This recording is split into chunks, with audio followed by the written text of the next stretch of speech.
Bonjour à tous, bienvenue dans ce tout dernier épisode du podcast Le CRT ne répond plus. Et on ne répond plus de rien. En présence du coup de Rukia, qui a envie d'avoir une place permanente finalement dans le podcast.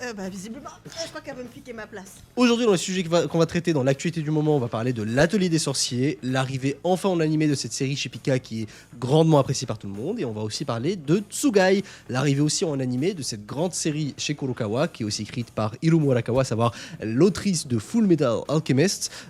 Vous avez vu mon petit accent? Oh sure. De mon côté, j'évoquerai donc le retour que moi j'attendais beaucoup de l'animé Doro et Doro. La saison 2 est enfin sortie sur Netflix, donc j'en parlerai un petit peu. Tu as aussi vu le premier épisode d'un animé que tu attendais? Alors je l'attendais sans vraiment l'attendre, mais disons que voilà, c'est plutôt le style d'animé qu'on aime bien regarder en ce moment. Donc oui, Mariage Toxin est sorti, et donc voilà, on l'évoquera aussi rapidement.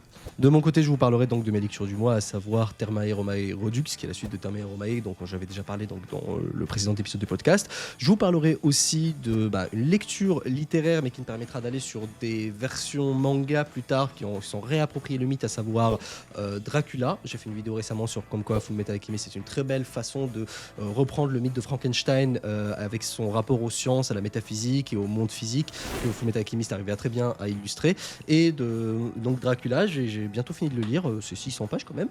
Et comme ça, je pense que je vais d'abord lire Dracula de chez Kiyun, dont j'ai vu que les dessins étaient incroyables. Donc je verrai, je vous ferai un petit.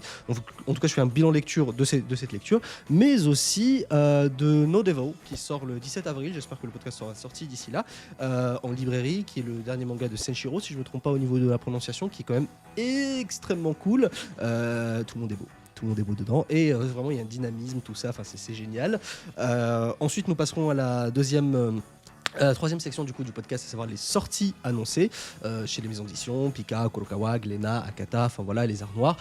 Tu as déjà des sorties que tu as un peu dans le viseur qui arrivent, ou on va faire nos recherches en même temps? Ouais, on va faire nos recherches là, j'avoue. Ok. Attends, je suis plutôt anime là sur cette saison là, donc j'ai pas trop cherché. Et comme d'habitude, je vous répondrai à la question de la commu que je vais vous poser là maintenant sur Instagram, parce que je m'organise vraiment pas et Ça veut dire que l'organisation de ce podcast a été un petit peu chaotique. chaotique. Je sais pas si on pourra vous faire le vlog de ce qui s'est passé. Non, on le fera pas, mais c'était terrible. Si, je tenterai de le sortir. Non. Je vous pose du coup la question de la commu là maintenant. Suivez-moi sur Instagram à Gatsu Sensei, mais suivez aussi La Vague Manga sur TikTok, la plateforme où je suis la plus active du coup. Et on commence du coup le podcast. On commence donc la première section, à savoir les grosses actualités du mois. Et la plus grosse actualité nous semble évidente, à savoir l'arrivée de deux animés assez prometteurs. Parce que d'une part, pour l'un, le manga est incroyable, et pour l'autre, c'est la suite du coup du travail d'une mangaka qui a marqué l'histoire du manga japonais moderne avec une de ses œuvres cultes. Nous parlons donc dans un premier temps de l'Atelier des Sorciers, qui est arrivé en animé sur nos plateformes du coup la semaine dernière, au moment où on enregistre le podcast. Il y a 2 épisodes là qui sont sortis quand on tourne. Avec ce grand débat de qui arrivait en premier, Jujutsu Kaisen ou l'Atelier des Sorciers. Kifri. Voilà, Kifri et Gojo. Donc Kifri est arrivé bien évidemment en premier. Apparemment, oui. Moi, je n'ai pas encore lu ni vu, mais je m'y attelle ce week-end du coup pour pouvoir vous proposer un café philo dans les jours qui viennent, même une vidéo YouTube longue potentiellement dessus. Mais toi, tu as pu voir l'Atelier des Sorciers, et c'est ton moment. J'aimerais t'entendre me dire qu'est-ce que tu as pensé de cet épisode, mais aussi de l'Atelier des Sorciers en règle générale. Alors moi, j'avais lu un petit peu j'avais eu l'édition Grimoire, le premier volume, donc j'avais rapidement parcouru. Le truc étant que moi j'ai beaucoup de mal avec les animés qui mettent en scène des enfants. Et bon, là il se trouve que là c'est vraiment le personnage principal, c'est une petite fille, Coco. Et bon, mais j'entendais tellement de bien. Enfin bref, je me suis dit allez, vas-y, lance dans l'anime. Et je vois pas comment on pourrait ne pas aimer. Enfin, c'est vraiment, ne serait-ce qu'artistiquement, c'est juste magnifique. Enfin, je te le dis vraiment. À chaque plan, tu t'arrêtes. Premier plan, t'es là genre waouh, c'est trop beau. Deuxième plan, t'es là waouh, c'est trop beau. Fond d'écran, matériel à chaque fois, quoi, vraiment. Donc déjà, techniquement, c'est vraiment magnifique. Je sais pas, j'ai peur de dire une bêtise, mais il me semble bien que donc ça, je m'en souviens, l'anime avait été repoussé une première fois, et parce que l'autrice est très très impliquée dedans, et il me semble qu'elle avait mis carrément des deniers personnels pour que l'anime soit vraiment à la hauteur du manga, qui, il faut bien le dire, est vraiment magnifique. Mais vraiment, je pense qu'on est sur un des plus beaux traits de ces dernières années. Enfin, moi, de elle, j'ai lu la duologie qui s'appelle Divine. Voilà, je t'avais envoyé quelques plans. Vraiment, c'est enchanteur, c'est magnifique. Et là, Divine, c'est seulement en 2 tomes? Ouais, en tout cas dans la réédition, c'est en 2 volumes, dans le même style édition Grimoire que l'Atelier des Sorciers. Et voilà, c'est charmant, c'est enchanteur, c'est vraiment très très beau. Et là, c'est pareil, tu sens vraiment le souci du détail, la finesse dans le trait, qui est en plus de ça, du coup, extrêmement raccord avec le sujet de l'anime qui, tu tu le sais peut-être, parce qu'on avait. Tu t'en rappelles ou pas du tout? Oui, je me rappelle de ce qu'on avait vu le trailer et donc j'ai l'impression que la magie passe par l'écriture et que du coup elle va dans le trailer ça donnait l'impression qu'elle avait créé une catastrophe justement Voilà, c'est ça. en utilisant un sort. Kifuri semblait être son sensei qui va lui dire que tout va bien, qui va lui apprendre la sorcellerie. Hmm, Et du coup ça commence avec cette catastrophe instigée par elle voilà. qui est une jeune fille qui du coup rêvait d'être sorcière si je ne me trompe pas. Voilà, c'est ça. En fait, on le voit donc dans le premier épisode. Voilà, c'est une petite fille qui est passionnée par la magie, qui a toujours voulu être sorcière, sauf que c'est vraiment réservé à une élite qui, de naissance, a des pouvoirs. On peut pas devenir techniquement sorcier. En tout cas, c'est ce qu'on nous dit au départ. Voilà, sauf que elle, un jour, effectivement, je passe les atermoiements. Elle va dessiner un sort interdit, et donc Kifri va venir la sauver de ça. Sauf que malheureusement, sa maman se trouve prise dans l'enchantement, et donc c'est pour ça qu'elle veut aussi. Voilà, qu'elle veut devenir sorcière, parce que du coup, on apprend finalement par ça que la magie n'est pas réservée à une élite, c'est un secret. C'est quoi? Non mais vas-y. Que c'est spoiler alerte, hein, du coup, que c'est un secret bien gardé, mais qu'on peut l'apprendre. Et bah, du coup, elle l'apprend, elle s'en rend compte quand elle fait ce sort interdit, quoi. C'était dans mes notes. En fait, j'ai lu que 3 pages de la télé des sorciers et justement dans mes notes, J'ai spoilé. non, j'ai écrit réservé à une élite. J'ai dit clairement, ça n'est pas réservé à une élite, ça doit être une formation, ça doit être plus être un truc qui est gardé, un secret gardé, c'est tout. Parce que ça se voit dès le début. En fait, tu comprends que c'est la sorcellerie est plus ce rapport aux sciences de la nature. En fait, c'est dans les 3 premières pages. Moi, j'ai lu que les 3 premières pages du manga. Il y a vraiment ce rapport à la nature comme étant quelque chose de mystérieux. Dès la première page, est-ce qu'on est fait pour être patineur, astronaute, tout cela? Et donc, pour moi, le sorcier est un scientifique. Un scientifique qui commence à connaître les lois de la nature et jouer avec, les dominer, un peu comme avec l'alchimie, justement. Et c'est pour ça que quand elle a dit oh, j'aimerais bien être sorcier, voilà, je me suis dit non, je pense que c'est pas une prédisposition naturelle. Je pense que le twist serait qu'on apprend à être Ouais, sorcier c'est ça. parce qu'il y a ce rapport à la nature comme étant chose que l'on découvre, chose dont on fait partie. Elle a ce rapport harmonieux avec les choses dès le départ. Elle a ce rapport, elle le dit, je suis émerveillée par ce lac, un émerveillement qui est la base de la philosophie, le thomazein en grec, qui justement est la base aussi de la science et de la connaissance. Donc le choix des mots comme ça, tout cela, ça m'a tout de suite fait dire que la magie n'est pas quelque chose de naissance, elle est plus gardée comme secret par une élite. C'est ça. Alors, bon, c'est très bien expliqué le pourquoi du comment. Bon, tu le découvriras. Et donc, bah voilà, on va suivre donc, cette petite fille, Coco, dans son apprentissage. Et bon, bah voilà, comme je disais, techniquement, c'est magnifique. Et en plus de ça, moi, quand bien même, je le disais juste avant, j'ai du mal avec les animés, les mangas où il y a des enfants.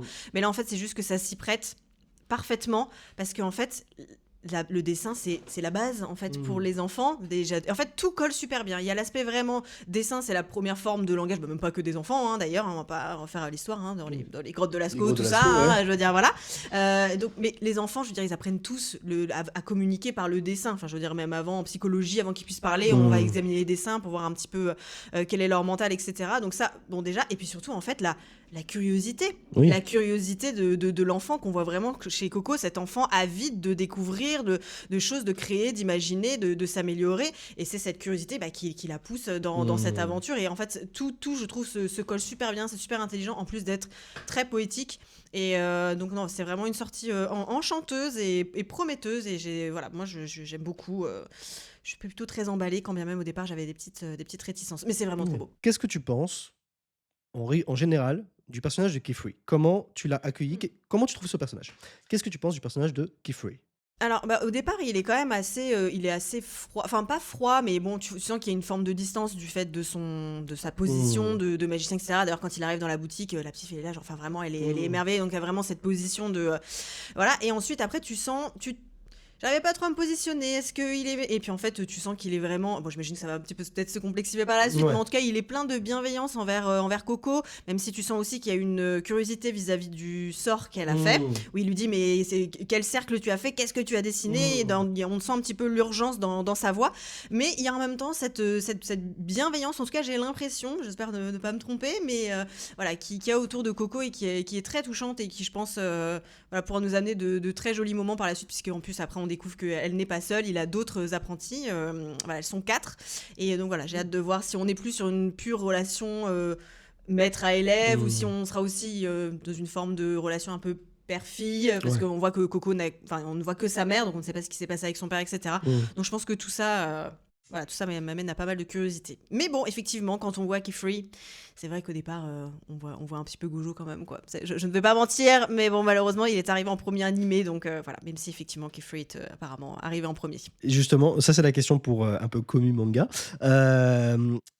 Gojo, Kifri.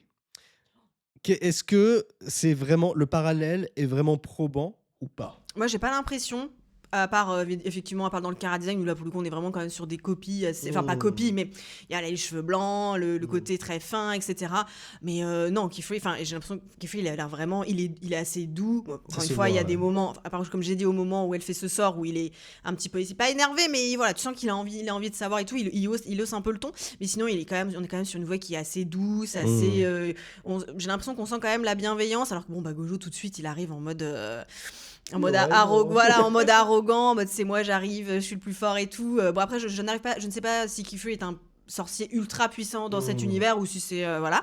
Bon, je pense quand même Il doit qu'il l'être, sera oui. assez fort. Mais est-ce qu'il il aura l'étiquette du plus fort comme Gojo? Non, pour moi quand même, c'est vraiment purement le Cara Design et le côté Sensei évidemment, mais à voir par la suite évidemment. Voilà, très belle animation, très très poétique, très la musique pareil. J'étais là, est-ce que je suis dans un Miyazaki, est-ce que je suis dans Zelda Breath of the Wild avec ces petits forcément dès que tu vois un côté très verdoyant, très onirique avec tous ces animaux, cette nature, forcément malheureusement d'ailleurs ça Si elle a parlé de Zelda, c'est qu'elle est conquise. ah oui, c'est ça. Ouais. Non, mais c'était très doux et en même temps tu sens les enjeux et j'ai l'impression vraiment que le trait vraiment de l'artiste est vraiment bien retranscrit dans cet animé là, ce côté vraiment très fin, très non, c'est très très beau, très très beau. La hype n'est pas volée. Ok. On passe du coup au deuxième animé du moment, à savoir Tsugai. Tsugai, je ne sais pas si tu as lu. Non. Alors, Tsugai, pour résumer rapidement, à notre nos auditeurs, c'est donc le manga qui fait suite, enfin pas suite et direct, mais c'est le nouveau manga d'Hiromu Arakawa, du coup, qui se passe. En fait, c'est. Il y a un peu de Jojo dedans, tu verras. On y revient toujours. Hein. Ah oui. Non, c'est l'histoire de Yuru, un homme qui vit dans un village médiéval, un peu féodal, voilà, japonais, qui chasse tout ça, enfin voilà, qui a une sœur jumelle qui, elle, est malade depuis la naissance, si je me rappelle bien, parce que j'ai lu les mangas il y a longtemps. J'ai pas encore vu l'animé et il se trouve du coup que le village va un jour être attaqué. D'ailleurs il voit des fois des dragons passer tout ça dans le ciel, il dit oh intéressant et tout, attaqué, et sa sœur est la cible, donc il voudra aller trouver le truc. Il y a des entités, des statues qui protègent le village, c'est très antique tout ça et tout, jusqu'au moment où il découvre que il est attaqué par des gens bizarres, avec notamment une fille qui a un sorte de stand, un spectre derrière elle qui fait tout ce qu'elle veut pour détruire et tout. Et on va venir lui dire écoute, en vérité, ce village est un peu là pour te protéger, toi et ta sœur. Ce qu'il y avait dans la cage, n'était pas ta sœur. Ta sœur est ailleurs. C'était un tsugai de quelqu'un, si je me rappelle bien, qui faisait genre c'était sa sœur malade. Et en vérité, on est dans le monde moderne. Dans le village, il était protégé par une sorte de barrière qui vient d'être détruite. Et lui, ses parents avaient disparu quand il était petit, tout ça, de ça. Et il comprend que sa sœur est ailleurs, sa vraie sœur. Il va aller la chercher dans le monde moderne. Alors, déjà, c'est très drôle parce que quand il passe devant une voiture, lui, vraiment, il est comme ça. Il fait c'est quoi ça? Il fait oh, elle fait 400 chevaux. Il y a 400 chevaux dedans. Des trucs trop Ça marche drôles. toujours bien, ça. Ça Ouais. marche toujours très très bien tout ça. Moi, j'avais beaucoup de mal dans le manga dans le sens où j'arrivais pas à comprendre si c'était un homme ou une femme, Yoru, parce que vraiment, il y a ce dessin. Hiromu Arakawa, il joue beaucoup. Tu vois, par exemple, Edouard Elric, il a aussi ce côté, pas androgyne marqué, mais dans les traits. Enfin, voilà. Et du coup, je trouvais ça cool. Donc, il y a cette quête, justement. Et en sortant du village, les deux statues qui protégeaient le village étaient en réalité Setsugai à lui, qui le protégeront et qui sont du coup deux entités divines qui vont avec lui. Les Tsugai fonctionnent toujours en binôme. Les gens ont toujours deux stands, entre guillemets. Okay. Et lui, c'est ces deux stands qui vont l'aider. Et eux aussi, ils sont dans ce village archaïque, donc ils vont aussi découvrir le monde. Ils sont toujours en mode, oh, c'est incroyable tout ce qui se passe. Okay. Et donc, dans ce monde-là, ils ont tous des stands? Non, ils n'ont pas tous des stands. Justement, c'est vraiment quelques-uns. Enfin, voilà. Mais ils vont se confronter à une organisation qui, dont la sœur fait partie. Lui, c'est la lumière. La sœur, c'est les ténèbres. C'est les jumeaux qui sont en même temps la lumière et les ténèbres. Et il y a un bail d'apocalypse à travers eux, en fait. Et il y a aussi un truc avec vie après la mort, tout ça. L'un a accès à un truc. Et donc voilà, donc il va se battre contre cette organisation, mais en même temps, il va essayer de faire un lien avec elle pour essayer de comprendre. Il y a un peu un Roy Mustang bis d'ailleurs, tu sauras, voilà, pour les fans. Donc ça, c'était le petit résumé. Tsugai, qu'est-ce que j'en ai pensé, moi, le manga, en tout cas jusqu'au tome 6 que j'avais lu. Je trouvais que ça prenait beaucoup de temps à démarrer, contrairement aux arcs de Full Metal qui étaient hyper condensés, rapidement nous donner des trucs. Alors oui, c'est condensé, dans des trucs, on reconnaît Hiromu Arakawa dans sa patte narrative. Ça me fait du bien, d'une certaine façon, que ça prenne de son temps, parce que maintenant, dans les mangas qui sortent en librairie, il y a toujours cette course à vite, que ça démarre vite parce que le lecteur il a plusieurs nouveautés de ça. Hiromu elle est en mode je suis posé, t'inquiète pas, je fais mon truc, on y va. Donc c'est cool parce que ça prend le temps aussi de te faire connaître l'univers doucement. Mais d'un autre côté, en tant qu'habitude de lecteur, ce qui se passe et tout, tu peux aussi te dire ça prend du temps à démarrer. Hein. Je vois pas où ça veut mener parce que Full Metal, il y avait vraiment ce truc avec l'alchimie, le rapport à la nature, tout ça qui était dès le début ancré. On arrivait à trouver, moi en tant que philosophe, une philosophie assez claire dès le départ. Le 1 et tout est 1, c'était hyper intéressant tout cela. Là, pour le moment, j'ai l'impression qu'elle nous emmène, elle est plus dans la narration que dans la philosophie. Et il y a plus c'est plus spirituel avec cette vie après la mort qui est explorée, ce côté apocalyptique, ce côté la lumière, l'ombre, tout ça. Donc, mais j'ai vu des extraits de l'animation, elle avait l'air topissime. En tout cas, Tsugai, je pense que ça va être un des gros animés du moment. Je ne pense pas personnellement que ça sera un phénomène populaire parce que autant que ce qui se passe en termes de hype avec des JJK, avec des gros trucs qui ont fait de la hype ces derniers temps, Solo Leveling Solo Leveling, tout ça. Oui, parce qu'en fait, on parle de hype, hein, on parle de hype, voilà, et c'est hein. un truc qui en soi est un peu posé. Et en fait, c'est quand on voit ce qui est en train de monter, on parlera un peu des Anime Awards, la liste qui est sortie, mais ce qui est en train de monter, tout ça et tout, que ce soit même les Dan Dan, c'est toujours des trucs un peu épileptiques, un peu rapides, tout ça et tout, nanana. Et ça, j'ai l'impression que c'est un manga qui invite plutôt qui va te prendre par la main, qui va te dire on va explorer cette histoire. Et ce qui marche beaucoup, c'est l'humour et le décalage en permanence, parce que les dragons qu'ils voyaient, en fait, c'est juste des avions qui passaient. Ah, ok. Et en fait, il réinterprétait le monde avec son prisme Ouais, médiéval. bien sûr. Et en fait, quand il voit un hélicoptère arriver, il fait oh, un dragon métallique nous attaque. Enfin voilà, et D'accord, même pas d'accord, ok. métallique, tu vois, il connaît pas le métal, tu Bah vois. oui, oui. Mais c'est très drôle. Et du coup, là, tu sens dans ce que tu as lu des thèmes qui sont approchants à Full Metal, ou elle s'est complètement affranchie pour explorer d'autres pistes? Toujours. Alors en fait, Hiromu Arakawa est une fille d'agriculteur, si je ne me trompe pas. Elle a ce rapport à la nature qu'on retrouve dans Full Metal, tout ça, nanana. Donc on retrouve toujours ce lien très fort avec des gens inscrits dans la nature, un rapport à la nature assez fort. Donc on sent que c'est Hiromu Arakawa dans les thèmes de c'est un chasseur, tout ça, nanana, il se débrouille. Enfin voilà.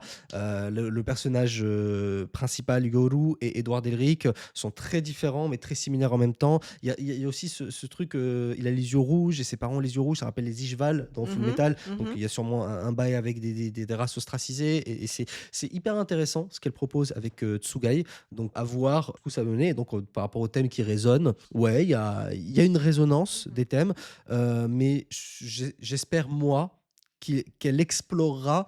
Parce que la force de proposition qu'elle a fait avec Fullmetal Alchemist par rapport aux thèses philosophiques, j'espère qu'elle explorera de nouvelles thèses philosophiques et nous montrera à quel point elle peut aussi maîtriser une autre pensée, un autre système de pensée, parce qu'elle a vraiment eu un système de pensée complet dans Tsugai et recréer le miracle Fullmetal. Je sais que c'est trop demandé, voilà, on peut, voilà. Oui, puis est-ce que c'est ce qu'on veut finalement? Voilà. C'est ce qu'on espère, mais d'un autre côté, je ne serais pas déçu si elle fait juste une belle histoire parce que ça reste Hiromu Arakawa, j'aime bien tout ce qu'elle fait, donc voilà. C'était la partie du coup des animés et des actualités. T'as d'autres questions sur Tsugai peut-être Bah non, moi j'ai un rapport. J'ai découvert Fullmetal un peu sur le tard. Enfin non, c'est même pas vrai en plus, parce que moi j'ai vu la première version à l'époque, donc c'est qui date, et où je me rappelle, j'étais là genre mais à la fin, mais qu'est-ce qui s'est passé là en fait, je comprends pas. Et après je l'ai redécouvert plus tard, donc en version animée, où bon là je pense que tout le monde ça m'a mise d'accord sur le fait que je comprenais pourquoi tout le monde disait que c'était entre guillemets l'œuvre parfaite, etc. Mais je l'ai pas, j'ai pas un affect qui est très très fort avec cette œuvre-là. Je reconnais ses valeurs, je reconnais ses qualités. C'est probablement une des meilleures choses que j'ai vues, parce que j'ai pas lu le manga, j'ai vu que l'anime. Enfin, les deux même du coup. Mais c'est pas, voilà, je suis pas, c'est pas dans le cœur, quoi. Ouais. Mais je reconnais les qualités, et voilà. Non, je comprends. Mais tu adores Mustang. Ah mais j'aime bien non mais voilà, il y a plein de trucs que j'adore. J'aime beaucoup tous les personnages. Pour moi c'est très important. Si j'aime pas si je m'attache pas aux personnages, je peux pas regarder un anime. C'est quand même sans être long, Full Metal, mais il faut quand même faut avoir envie de le regarder, quoi. Hein. Voilà, je trouve pas si long que ça, 64 épisodes. Non, mais je veux dire, au vu des thèmes qui sont abordés, au vu de la complexité entre les personnages, etc. Je veux dire, c'est un anime quand même, tu peux pas regarder. C'est pas un petit truc léger. Il faut quand même que tu sois investi pour le regarder. Donc si j'ai regardé tout jusqu'au bout, et voilà. Et évidemment, oui, Mustang, on les aime tous, quoi. Enfin voilà, c'est pas. Ok. Ton personnage préféré dans Fullmetal Alchemist, c'était qui? Ah bah je pense que c'était Mustang, ouais. Ok. Ouais, moi j'aime toujours le militaire un peu droit dans ses bottes au départ et puis qui finalement finit par un peu s'affranchir Ouais. pour un peu essayer de faire écouter un petit peu lui ce qu'il est en tant qu'homme, notamment ce qu'il a fait pour se venger. Voilà, on n'en dira pas plus, mais cette scène-là elle est quand même assez folle. Je pense que je peux parler de Full Metal, hein. Personne Ouais, ne bah va. non, il y a la comment dire, il y a une date de péremption sur les spoils. Ouais, On non, peut se non, permettre, bon. ouais, c'est bon, ouais, voilà. La prescription, c'est bon. La prescription, ouais, c'est le mot que je cherchais. Et non, mais même voilà son rapport avec sa subalterne, etc. Enfin, moi j'aime beaucoup. Mais après, voilà, je les aime tous. Enfin, et J'adore voilà. cette scène où Envy, je suis désolé, j'étais un peu, mais Ouais. cette scène où il y a Envy qui vient et qui fait. Il est en Mustang et justement, elle fait. Quand on est tout seul, il m'appelle par mon prénom, on fait Ah, vous êtes si proche? Je fais Non, pas du tout. Ouais, c'est ça. Ouais. Non, mais Mais- j'aime beaucoup tous ces personnages, cette histoire, etc. Mais c'est pas, voilà, j'ai pas un affect de fou. Donc, voilà, Tsugai, je l'ai regardé un peu de loin. Je suis pas spécialement Ouais. plus un hypé. Si, bien sûr, parce que je suis toujours hypé de voir des œuvres Ouais. de qualité sortir. Mais disons que c'est pas dans ma watchlist de ce printemps, en tout cas. Ton homonculus préféré dans Full Metal? Ah, moi, je vais le dire. Bah, Le vas-y, mien, vas-y. il est pas souvent le préféré, mais King Bradley. Ah ouais, bah si. Enfin, non, ouais, il est pas souvent le Ouais, préféré. comparé à Oui, Grid, oui, comparé Grid, à ouais. Envy, tout ça. Ouais, parce que moi j'allais dire Grid, c'est pas très original, quoi. Mais Effectivement, ouais. combien même ça peut ne pas paraître original, c'est hyper intéressant. Ouais, Mm. Grid, c'est celui qui m'a fait le plus pleurer, Grid, tu vois. Bah, bien sûr. Envy, c'est celui que je trouvais le plus prenant dans la façon dont il représente tellement bien son péché, en fait. Mais King Bradley, je trouve que. Ouais, bah écoute, j'ai des faiblesses. J'avoue que Lust, mais je l'aime pas pour les mêmes raisons que les autres. Ah bon, ah bon. Voilà. Vas-y, dis-nous en plus. Non. Lust. Du coup, ouais, King Bradley, je trouve vraiment Ok. cet homme qui tient l'armée, qui est l'homonculus humain en plus. Il est humain à qui on a besoin. Ce côté vraiment la colère sourde en permanence et vraiment sa mort avec l'apaisement qui est incroyable. Ce retour sur lui-même, il a ce regard sur les hommes parce qu'il est père, il a une famille. Enfin voilà, quand même Grid a fait des liens philosophiques et tout, lui aussi il se rend compte qu'il a des liens hyper forts. Sa femme, le respect qu'il a pour sa femme. C'est pas comme dans Invincible où vous avez Je pensais à ça. la connexion. Mais c'est pas comme dans Invincible où il dit ma femme est. Lui, c'est vraiment non. Je l'ai choisi parce que c'est la meilleure en fait. Je ne pouvais pas concevoir une meilleure femme qu'elle. Mais voilà. Et puis big up au fait que cet animé a le seul personnage qui a un nom. Je ne dirais pas quel personnage qui est le mien. Finalement, je suis si peu représenté. À une lettre près, non? À une lettre près, Ah oui, effectivement. voilà. Mais il y en a un avec la bonne lettre dans un autre manga et c'est un personnage détestable et vraiment je te déteste au auteur de cet autre manga. Mais voilà. Ceci étant dit, on passe du coup à la prochaine section. Nous passons donc au bilan lecture et visionnage et donc j'aimerais te poser la question dans ce que tu as vu récemment, qu'est-ce qui t'a le plus plu, enfin voilà, ou même faire un retour tout simplement sur les Alors, animés du moment. je reviendrai sur mes lectures à la fin, puisque on a donné un joli petit nom. Est-ce que tu l'as mis là? Oui. Tu t'en rappelles ou pas? Voilà, ce sera pour les grandes personnes. Donc, on en parlera après. Mais donc, moi, en ce moment, j'essaie vraiment de me mettre dans les animés de printemps, parce que là, sur l'hiver. En fait, avec JJK, je n'ai profité de rien, c'était assez terrible. Et donc là, je me suis dit, allez, voilà, regarde d'autres trucs, quoi. Donc du coup, moi, j'ai regardé le premier épisode donc, qui est sorti donc, de Mariage Toxine. Donc, ça a quand même un lien avec JJK, puisque donc, le manga a été dessiné par un des anciens assistants de Gege Kutami. Ouais. Voilà. Et bon, moi je trouvais ça très cool. Petite sortie un peu légère, ça fait du bien. Voilà. Donc cette histoire donc de ce jeune homme qui s'appelle Gero, donc qui est un maître des poisons qui vient d'un grand clan. Et donc bah voilà, son job c'est d'éliminer des gens pour le compte de son clan. Il fait sa petite vie, voilà, seul, etc. Et sauf que un jour sa sœur l'appelle pour lui dire bah non, la grand-mère nous met la pression, il faut faire un héritier. Il faut se marier, il faut se ranger, parce que voilà, c'est les deux derniers du clan, sauf que, eh bien, lui est légèrement asocial, on va dire, il n'est pas très à l'aise pour tout ce qui est dans les conventions sociales, et sa sœur... Ça se voit un peu dans le trailer. Oui, mais je trouve que ça amène plein de situations qui sont très très drôles. Et du coup, on pourrait se dire, bah, sa sœur, voilà, peut porter le... Mais en fait, sa sœur a une femme, et donc ça complique un petit peu plus les choses, entre guillemets, pour faire un enfant, hein, je sais pas, voilà. Hein, mais donc, en plus, voilà, les liens du sang, etc., le Japon, on connaît, tout ça. ça, quoi. Bon, même si, quoique, ça pourrait être sympa à la fin que finalement c'est le couple qui adopte un enfant, pourquoi pas. Mais donc, non, finalement, voilà, Gero lui dit, écoute, parce que là, sa sœur décide de quitter sa compagne pour se marier, etc., prend ses responsabilités. Son frère lui dit, écoute, non, tu restes avec ta copine. C'est voilà, le bro, vraiment le frère. Voilà, il lui dit, non, j'épouserai quelqu'un, etc. Alors bon, j'explique pas trop le pourquoi du comment il en arrive là, mais. J'ai les imaginé en mode de Deep et Black Noir, en mode bro. Ouais, c'est ça, ouais. Parce que donc sur les entrefaites, il rencontre donc une jeune femme qui est donc une de ses anciennes cibles et voilà, qui il demande, écoute, j'accepte de t'épargner si tu m'aides à trouver quelqu'un, parce qu'en fait c'est une professionnelle dans l'arnaque à l'amour, donc elle connaît un petit peu comment aller chercher des personnes, etc. Sauf que cette jeune femme a un secret. Si vous ne l'avez pas lu, vous ne l'avez pas vu, je ne le dis pas, puisque pour que vous ayez un petit peu la découverte, parce que c'est dit de façon vraiment c'est balancé comme ça et ça rend le truc assez amusant. Tu connais le twist ou pas? Non, mais tu peux me le dire. Voilà.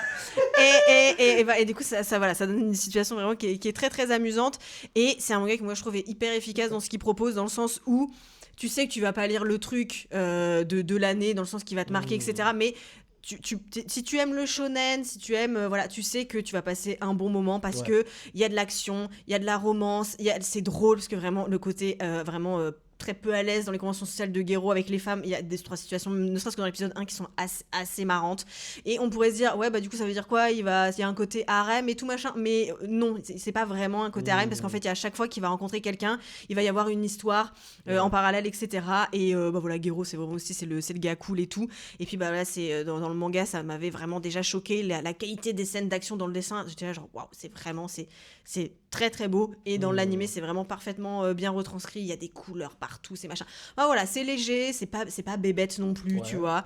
Donc je trouve que c'est sympa à regarder, voilà, en parallèle de choses un petit peu plus où tu dois vraiment être très très investi. Voilà, à l'arrivée des beaux jours, moi j'aime bien conseiller ce genre de petits trucs, j'aime bien regarder. Je pense que on tombe pas de haut si on sait ce qu'on regarde, quoi. Mais c'est toujours très sympa de regarder des choses pour décompresser. Le manga aussi ce rôle, hein. Et puis bon, comme c'est pas non plus dénué de sens si tu veux vraiment chercher, parce que du coup il y a quand même le poids des traditions, etc. Voilà, ce qui incombe le fait de vouloir faire un héritier, etc.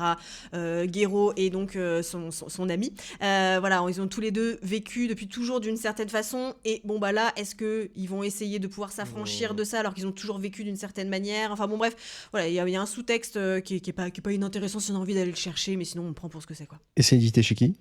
Crunchyroll maintenant. Ok, d'accord. Kazé. Ouais, c'est ça. Ok, d'accord. Enfin, en tout cas, quand c'est sorti, c'était encore chez Crunchyroll. Donc maintenant, je sais pas ce qu'ils vont faire, mais voilà. Au Kazé, ils ont dit qu'ils n'allaient rien changer pour pouvoir garder les trucs de collection. Okay, même, ils sont de nouveau Kazé. C'est une série à commencer en Crunchyroll. Ils resteront Crunchyroll pour respecter les lecteurs, chose que Crunchy n'avait pas fait à l'époque. Ils respectaient personne. Donc il y avait ça, et tu avais aussi un autre truc que tu as lu ou vu du coup? Alors oui, ce que je disais dans le sommaire, alors que qui est arrivé un peu sans crier gare, tellement on ne l'attendait plus, la saison 2 de Doro et Doro. J'imagine que tu n'as pas vu Doro et Doro. Je n'ai pas vu ni lu, et pourtant c'est une des lectures que j'aimerais le plus. Alors écoute, moi je n'ai vu que l'anime, il paraît qu'on rate, ne serait-ce que par rapport à la beauté du dessin, du manga. Mais l'animé est déjà complètement fou. Et on ne l'attendait plus 6 ans après. Moi, je me disais, c'est bon, c'est fini, on leur a plu. Et d'un seul coup, Netflix a dit, bam, Mappa a trouvé un petit créneau dans son planning pour faire la saison 2. Et donc, ça sort par batch. Donc là, on a eu 5 épisodes. Et donc, j'ai vu les 3 premiers, je crois, quelque chose comme ça. Alors, je dois vous avouer que depuis, j'avais légèrement oublié ce qui s'était passé dans la saison 1, parce qu'en plus, l'intrigue, vraiment tout s'enchevêtre. Tu connais un peu le pitch de Doro et Doro? Donc on va suivre l'histoire donc de Caïman, qui est donc un caïman, voilà, avec la tête, tu l'as vu sûrement, avec une tête de lézard. Voilà, et qui donc en fait est amnésique, il ne comprend pas comment est-ce qu'il est ce qu'il est, puisqu'il devrait être, c'est un homme d'habitude à la base, donc dans un monde qui est divisé en deux. Donc on a le hall, où donc on a les humains qui vivent un peu de façon un peu misérable. T'as capté un peu la DA, un peu qui vivent dans un peu crado. Voilà, un peu crado, mais ça j'en parlerai après, c'est génial. Et ensuite et on a de l'autre côté donc les mages, donc qui donc maîtrisent la magie, et qui donc font des expériences, enfin voilà, qui sont des êtres pas forcément tous très recommandables. Et donc Caïman a subi un enchantement, et donc on va suivre la quête de Caïman pour savoir, voilà, pour retrouver sa mémoire et pourquoi il en est là, et qu'il redevienne un petit peu humain. Et au début de la première saison, il y avait un truc très drôle où en fait il avait un humain à l'intérieur de lui, et à chaque fois qu'il rencontrait un mage, il lui mangeait la tête, et il disait à la personne à l'intérieur de lui, est-ce que tu le reconnais, lui? Enfin bon, bref, il y a que des situations comme ça dans Doro et Doro, et enfin un univers qui est exceptionnel. Enfin, je pense que c'est où on aime ou on déteste, mais c'est crade. Enfin, vraiment, c'est poisseux. Je sais que j'en parlais dans Gachakuta, le côté un peu poisseux, ça sent un peu. Mais là, c'est 10 000 fois plus, quoi. Voilà. Un univers que moi, je n'ai vraiment littéralement jamais vu ailleurs. Enfin, des designs de fou, vraiment. Puis dans l'ambiance, je pense que voilà, ça passe ou ça casse, quoi. Parce qu'il y a vraiment ce côté. Et puis, il faut pas avoir peur de se perdre enfin, de se laisser porter, je dirais plutôt par l'intrigue, parce que au début, t'es là, genre, putain, moi, au début, je me rappelle les premiers épisodes, j'étais là, mais je ne comprends rien. Et en fait, non, tout finit par s'enchevêtrer et c'est très très bien fait. Et une autrice, parce que c'est fait par une femme, avec un vrai univers, dans une histoire qui change vraiment de ce qu'on a l'habitude de voir. Et voilà, cette deuxième saison encore plus belle que la première, avec un style d'animation un peu qui déroute un peu style Beastars, tu vois, au début. Oui. Voilà. Et donc là, c'est un petit peu atténué sur cette saison 2, mais on garde quand même l'esprit. Et puis des openings et des endings, mais sur la première de zinzin, sur la première saison, il y en avait 5 différents, tu vois. Et donc non, voilà, vraiment vrai univers, belle DA, et j'encourage tout le monde, regardez Doro et Doro, c'est trop bien. Écoutez, en tout cas moi je suis convaincu et je le lirai. Je vais voir si Soleil Manga, si je me trompe pas. Ou Delcourt Tonkam. Ouais, je sais plus, c'est l'un des deux. Mais tu peux commencer par l'anime, histoire de voir si ça te va. Maintenant je suis beaucoup plus manga qu'animé. Je pense que je vais essayer de passer par le manga et voir ce que ça donne. Excuse-nous. Non mais ça permet de mieux gérer son temps. Enfin voilà. Non mais je suis là, mais moi aussi je suis comme ça. On passe du coup à ce que j'ai lu et vu. Donc en lecture, je passerai très rapidement parce que j'ai déjà fait une review un peu sur mes plateformes. No Devil qui sort du coup le 17 avril si je ne me trompe pas chez Kana, mais qui est déjà disponible partout parce que l'auteur fait une tournée de dédicace en avant-première, qui est un manga assez cool. Je l'ai là du coup. Donc No Devil, c'est l'histoire de cette fille, du coup, qui a une... J'aime bien son t-shirt qui est écrit No Opai, c'est un peu un anti-One Punch Man, qui est une personne qui joue de la gratte, qui fait partie d'un concert, qui fait partie d'un groupe et qui justement va passer une audition hyper importante un jour. En allant à l'audition, il se trouve qu'elle va pas intercepter, mais elle va se retrouver mêlée à une chasse de démons, parce qu'il y a des démons du coup. Et en fait, le chasseur de démons qui chassait le démon va, sans faire exprès, la bousculer, dommage collatéral. Il se trouve que sa gratte se pète et elle le poursuit, tout ça, nanana. Et lui, il se sent mal parce qu'en plus, il est un peu sur, on va dire, la ligne rouge dans son agence de chasseur de démons. Il est jeune, il vient de rentrer, mais il remplit pas toujours ses missions, mais il est très efficace. Et donc, il n'a pas besoin de ce nouveau scandale qu'elle aille se plaindre à son agence, qui est l'agence No Devil. Et donc, il va y avoir une reconnaissance de dette. Il va lui dire, écoute, ce que je fais, c'est que déjà, je vais te montrer mon vrai visage, parce qu'ils montrent jamais leur visage, et je te propose de te rembourser ta guitare, même si je gagne pas très bien ma vie. Elle lui dit d'accord, ok. Bon, c'est très ancré parce que c'est fait mangaka français, c'est très drôle parce qu'il y a toujours ce truc de. Elle va voir sa pote qui lui fait, mais tu t'es fait arnaquer, tu t'es fait avoir et tout, nanana, il va jamais te rendre, meuf. Et fait non, mais je veux croire en lui et tout. Enfin bref, j'aime beaucoup le dessin parce qu'il y a beaucoup cette vibe rock. Ils ont tous du vernis noir, tu sais, et tout. Il y a de la gratte, il y a tout ça. Il y a des pouvoirs liés à ça. Et en fait, le plot twist étant que. Après cet incident, elle commence à avoir un peu mal à la tête et il se trouve qu'elle est en train de se transformer en démon. Et en démon hyper. Et donc elle se retrouve en démon hyper stylé, elle est toujours avec des rollers, donc il y a des trucs comme ça. Un petit côté Air-Gear, j'ai l'impression. Un gros côté Air-Gear. Oui, parce qu'ils sont tous hyper bien habillés en plus. Ouais, non, mais les dessins, ça et tout, les corps hyper dynamiques, c'est tout. Tout le monde est beau, à part le patron. Tout le monde est beau dedans. Après, le patron, il faut de tout pour faire un monde, comme je le disais dans ma vidéo. Et du coup, lui, il sait pas que c'est elle, justement. Et on lui a mis une prime, c'est parce qu'elle a l'air hyper dangereuse et hyper forte. On lui a mis une prime sur la tête et c'est lui qui doit se charger de cette prime. Donc, et plot twist, il se trouve sans trop spoiler qu'il se dit qu'avec la prime de cette démon, il va rembourser la gratte de l'autre qui fait 850 balles. Et elle, de son côté, elle essaie de cacher le fait que c'est une démon. Elle se fait toujours rattraper par lui, qui essaye de l'attaquer et en même temps, naît une romance entre les deux. Et ça, j'aime beaucoup. Parce que c'est une histoire de. C'est une romance, il a sa meilleure pote, tu vois. Donc il y a une romance. Voilà, et lui, il a son meilleur pote, ça et tout, voilà, le queutard. mais du coup, il y a quand même. Et lui, il est très chou. Il y a ce truc, du coup, d'une romance sur course-poursuite, sur fond de rock, tout ça. Je te laisse regarder les outfits, ils sont tous magnifiques. La mère. On est très team MILF ici. Donc. Voilà, c'est le petit instant. Elle est tellement fatiguée qu'elle s'arrête en coupant une carotte pour dormir sur le canapé parce que c'est trop en fait. Ouais, non, mais oui, c'est épuisant. Mais elle, vraiment, c'est parce qu'elle gère le café. Je crois pas que c'est vraiment sa mère, je crois que ça veut dire sa mère adoptive. Puis voilà, regardez, vous avez des trucs beaux comme ça. Regardez cette belle planche, voilà, avec la personnage et sa démon qui est derrière elle, enfin son daimon, du coup, d'une certaine façon. Et puis voilà, donc c'est un super univers, super cool. Je te conseille de le lire. C'est une très belle lecture. Moi, je voulais trop te la recommander. Et en plus, c'est un manga. Français. français. Ouais, donc Combien de volumes de prévu, de je sais prévu? pas. En tout cas, il y a le tome 2 qui va bientôt sortir. Donc le tome 1 et le tome 2 il va suivre. Et ça a l'air super cool. Donc je te le passe Ok, top. pour que tu le lises. Euh, Et je vais le reposer là Tu vas où le il reposer était. du coup. Voilà. Mais du coup, voilà, donc No Devil, c'était une lecture super cool. Mm, mm. Je vous ai pas trop spoilé ce qui se passe, mais voilà, je vous ai donné le mood général. Parce que dès le début, on voit qu'il y a une chasse. Dans la première page, on voit la chasse de démons en fait entre elle et Daemon. Et elle qui, justement. Donc tu comprends très vite ce qui se passe. Et autre lecture, ça a été chez Saka Manga, Thermae Romae Redux, qui est donc super cool. Tu comptes lire Thermae Romae ou pas? Peut-être regarder l'anime du coup. Ok. Mm. Bah, en fait, Thermae Romae Redux, c'est le spin-off du coup de Thermae Romae, qui du coup finit avec un très beau moment, tout ça. Enfin voilà, je spoil pas. Combien de tomes la de base? Je crois que c'est 6 tomes. Et voilà, ça se lit super vite, hein, vraiment. Et ça donne envie de prendre des bains tout le temps. Et d'aimer la romantique. Donc là, je suis à fond dans la romantique en ce moment. Et du coup, il y a Thermae Romae Redux qui est donc 20 ans, je crois, après les événements du premier. On resuit Lucius, qui est donc au romantique. Il se trouve donc, ça commence avec le fait que son amoureuse a disparu. Il a un fils maintenant et il doit construire des bains, sachant qu'entre-temps, Marc Aurèle a grandi. C'est toujours Antonin, parce que savoir dans le romantique, après l'empereur qu'il y avait avant, je ne me rappelle plus, on avait Antonin, si je ne me trompe pas, et Marc Aurèle qui était son conseiller, qui deviendra lui après l'empereur de Rome. Et du coup, il doit essayer de régler, sauver l'Empire romain encore une fois, en construisant de belles thermes, parce que la base pour lui de l'Empire romain, c'est les thermes. Donc voilà, les thermes romaines.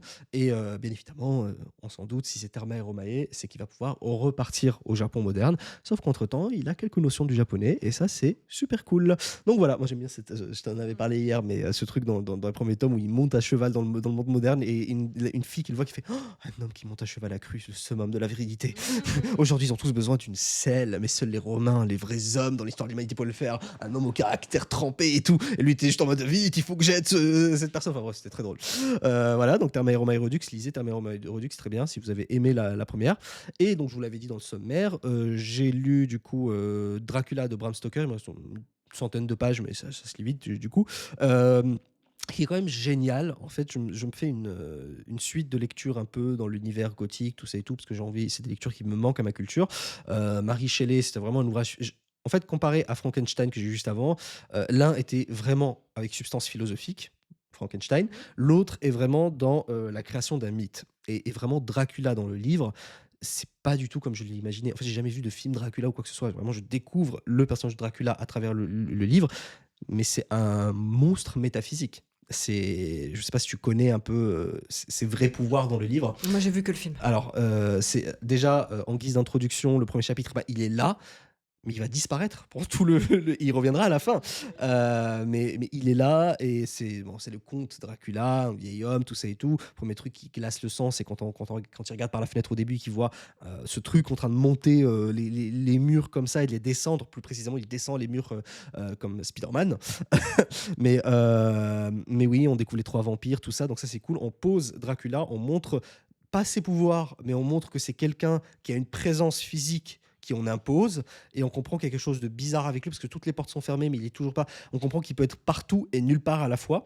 Il y a une scène horrible au début. Je sais pas si elle est dans les films, mais elle est incroyable. C'est le moment où il rentre dans une des pièces cachées, Jonathan, et il y a les 3 vampires qui sont là, qui sont en train de le séduire et qui veulent le prendre. Et parce qu'il y a un faisceau de lumière, parce qu'un des pouvoirs de Dracula, c'est là où il y aura de la lune, il apparaîtra s'il y a un faisceau de lune. Et donc il y a un faisceau de lune qui passe, donc Dracula arrive et il leur balance un sac avec un enfant. Et Dracula a aussi un autre pouvoir, il commande au loup et à tout ce qui est nuisible. Comme Makima. Ouais. Mais en fait, et donc le lendemain, il voit une femme en train de pleurer, il comprend que c'est la mère de l'enfant, rendez-le-moi, rendez-le-moi. Et puis, à un moment, il voit le comte à sa fenêtre et il y a une horde de loups qui l'attrape et qui la mange à même ça. Et juste le personnage qui dit c'est mieux, tant mieux pour elle parce que c'est pas une vie de savoir que ton fils a été mangé. Donc, elle aurait vécu la pire vie possible. Donc, voilà, ça c'est le Dracula d'abord, c'est le côté je suis très accueillant, mais attention, je reste Dracula. Et en fait, le plan de Dracula dans le livre, donc ça c'est le début, c'est il veut aller en Angleterre. D'ailleurs, son arrivée en Angleterre, elle est folle. Il peut se transformer en loup. Donc voilà, ce qui Ok, dit. ouais, ça mélange un peu toutes les mythologies Mais, mais, par mais, rapport au loup-garou, tout ça. mais oui, mais en fait, Dracula peut changer d'apparence, peut grandir, rétrécir. Si ta porte est fermée, il passe. Parce qu'il lui suffit, il peut passer à travers, tu vois. D'accord. Rien ne te protégera de Dracula, en fait. C'est la menace. Et même le seul moment de faiblesse qu'il a, entre guillemets, c'est quand il dort la journée. Ouais. Et même quand il dort, ses yeux sont ouverts. Mm. C'est très déstabilisant. Et il a les yeux rouges. Et il a une poigne, dans le livre, c'est écrit, il a la force de 20 hommes dans sa poigne. Donc il faut être au moins 20 pour potentiellement l'immobiliser.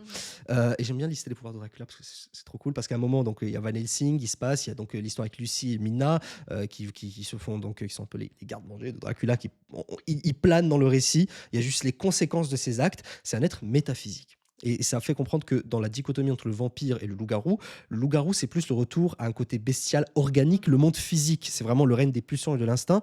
Les vampires, c'est vraiment le règne, du coup, de l'idée. C'est ça, un vampire. Ça n'a pas de matière. En fait, ça joue avec les transformations. Ça peut devenir une chauve-souris. D'ailleurs, quand il se transforme en chauve-souris, c'est toujours hyper terrifiant. Tu as juste ce spectre de choses qui tapent un peu contre ta fenêtre. Mais donc, il arrivera toujours avec de la brume pour se reconstituer. Donc, c'est pour ça qu'il passe en dessous des portes, tout ça de ça. Les yeux rouges perçants, enfin voilà, la force de 20 hommes. Il commande à l'orage, la pluie, tout ça. Par exemple, quand le bateau arrive en Angleterre, une énorme tempête vient avec. Donc, ça veut dire, s'il veut, cyclone. Là où il est. Là où il y a un faisceau effectivement de clair de lune, il peut apparaître. Il y a effectivement ce truc de il faut l'inviter. Par exemple, d'ailleurs, Renfield, c'est son moyen de rentrer dans la maison de Stewart à un moment, c'est qu'il y a un mec qui fait bon, vous pouvez rentrer, et il peut commander à des milliers de rats en même temps, tout ça. Enfin voilà, il est terrifiant dans l'ouvrage. Et en fait, tu te rends compte qu'il a créé Bram Stoker un mythe, le mythe du comte Dracula, du fait qu'il n'est presque jamais là dans le livre. Et je crois que je t'ai listé la majeure partie de ses pouvoirs. C'est déjà pas mal, ouais, voilà.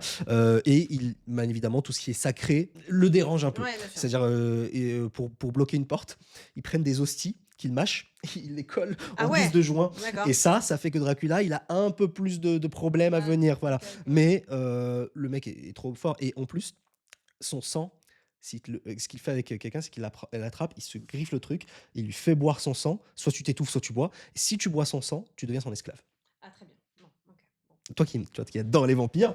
J'avais peur, je voulais dire autre chose. Oui, ok, d'accord. Ouais. Mais il dit je te commanderai à n'importe quel moment, tu feras tout ce que je te demande.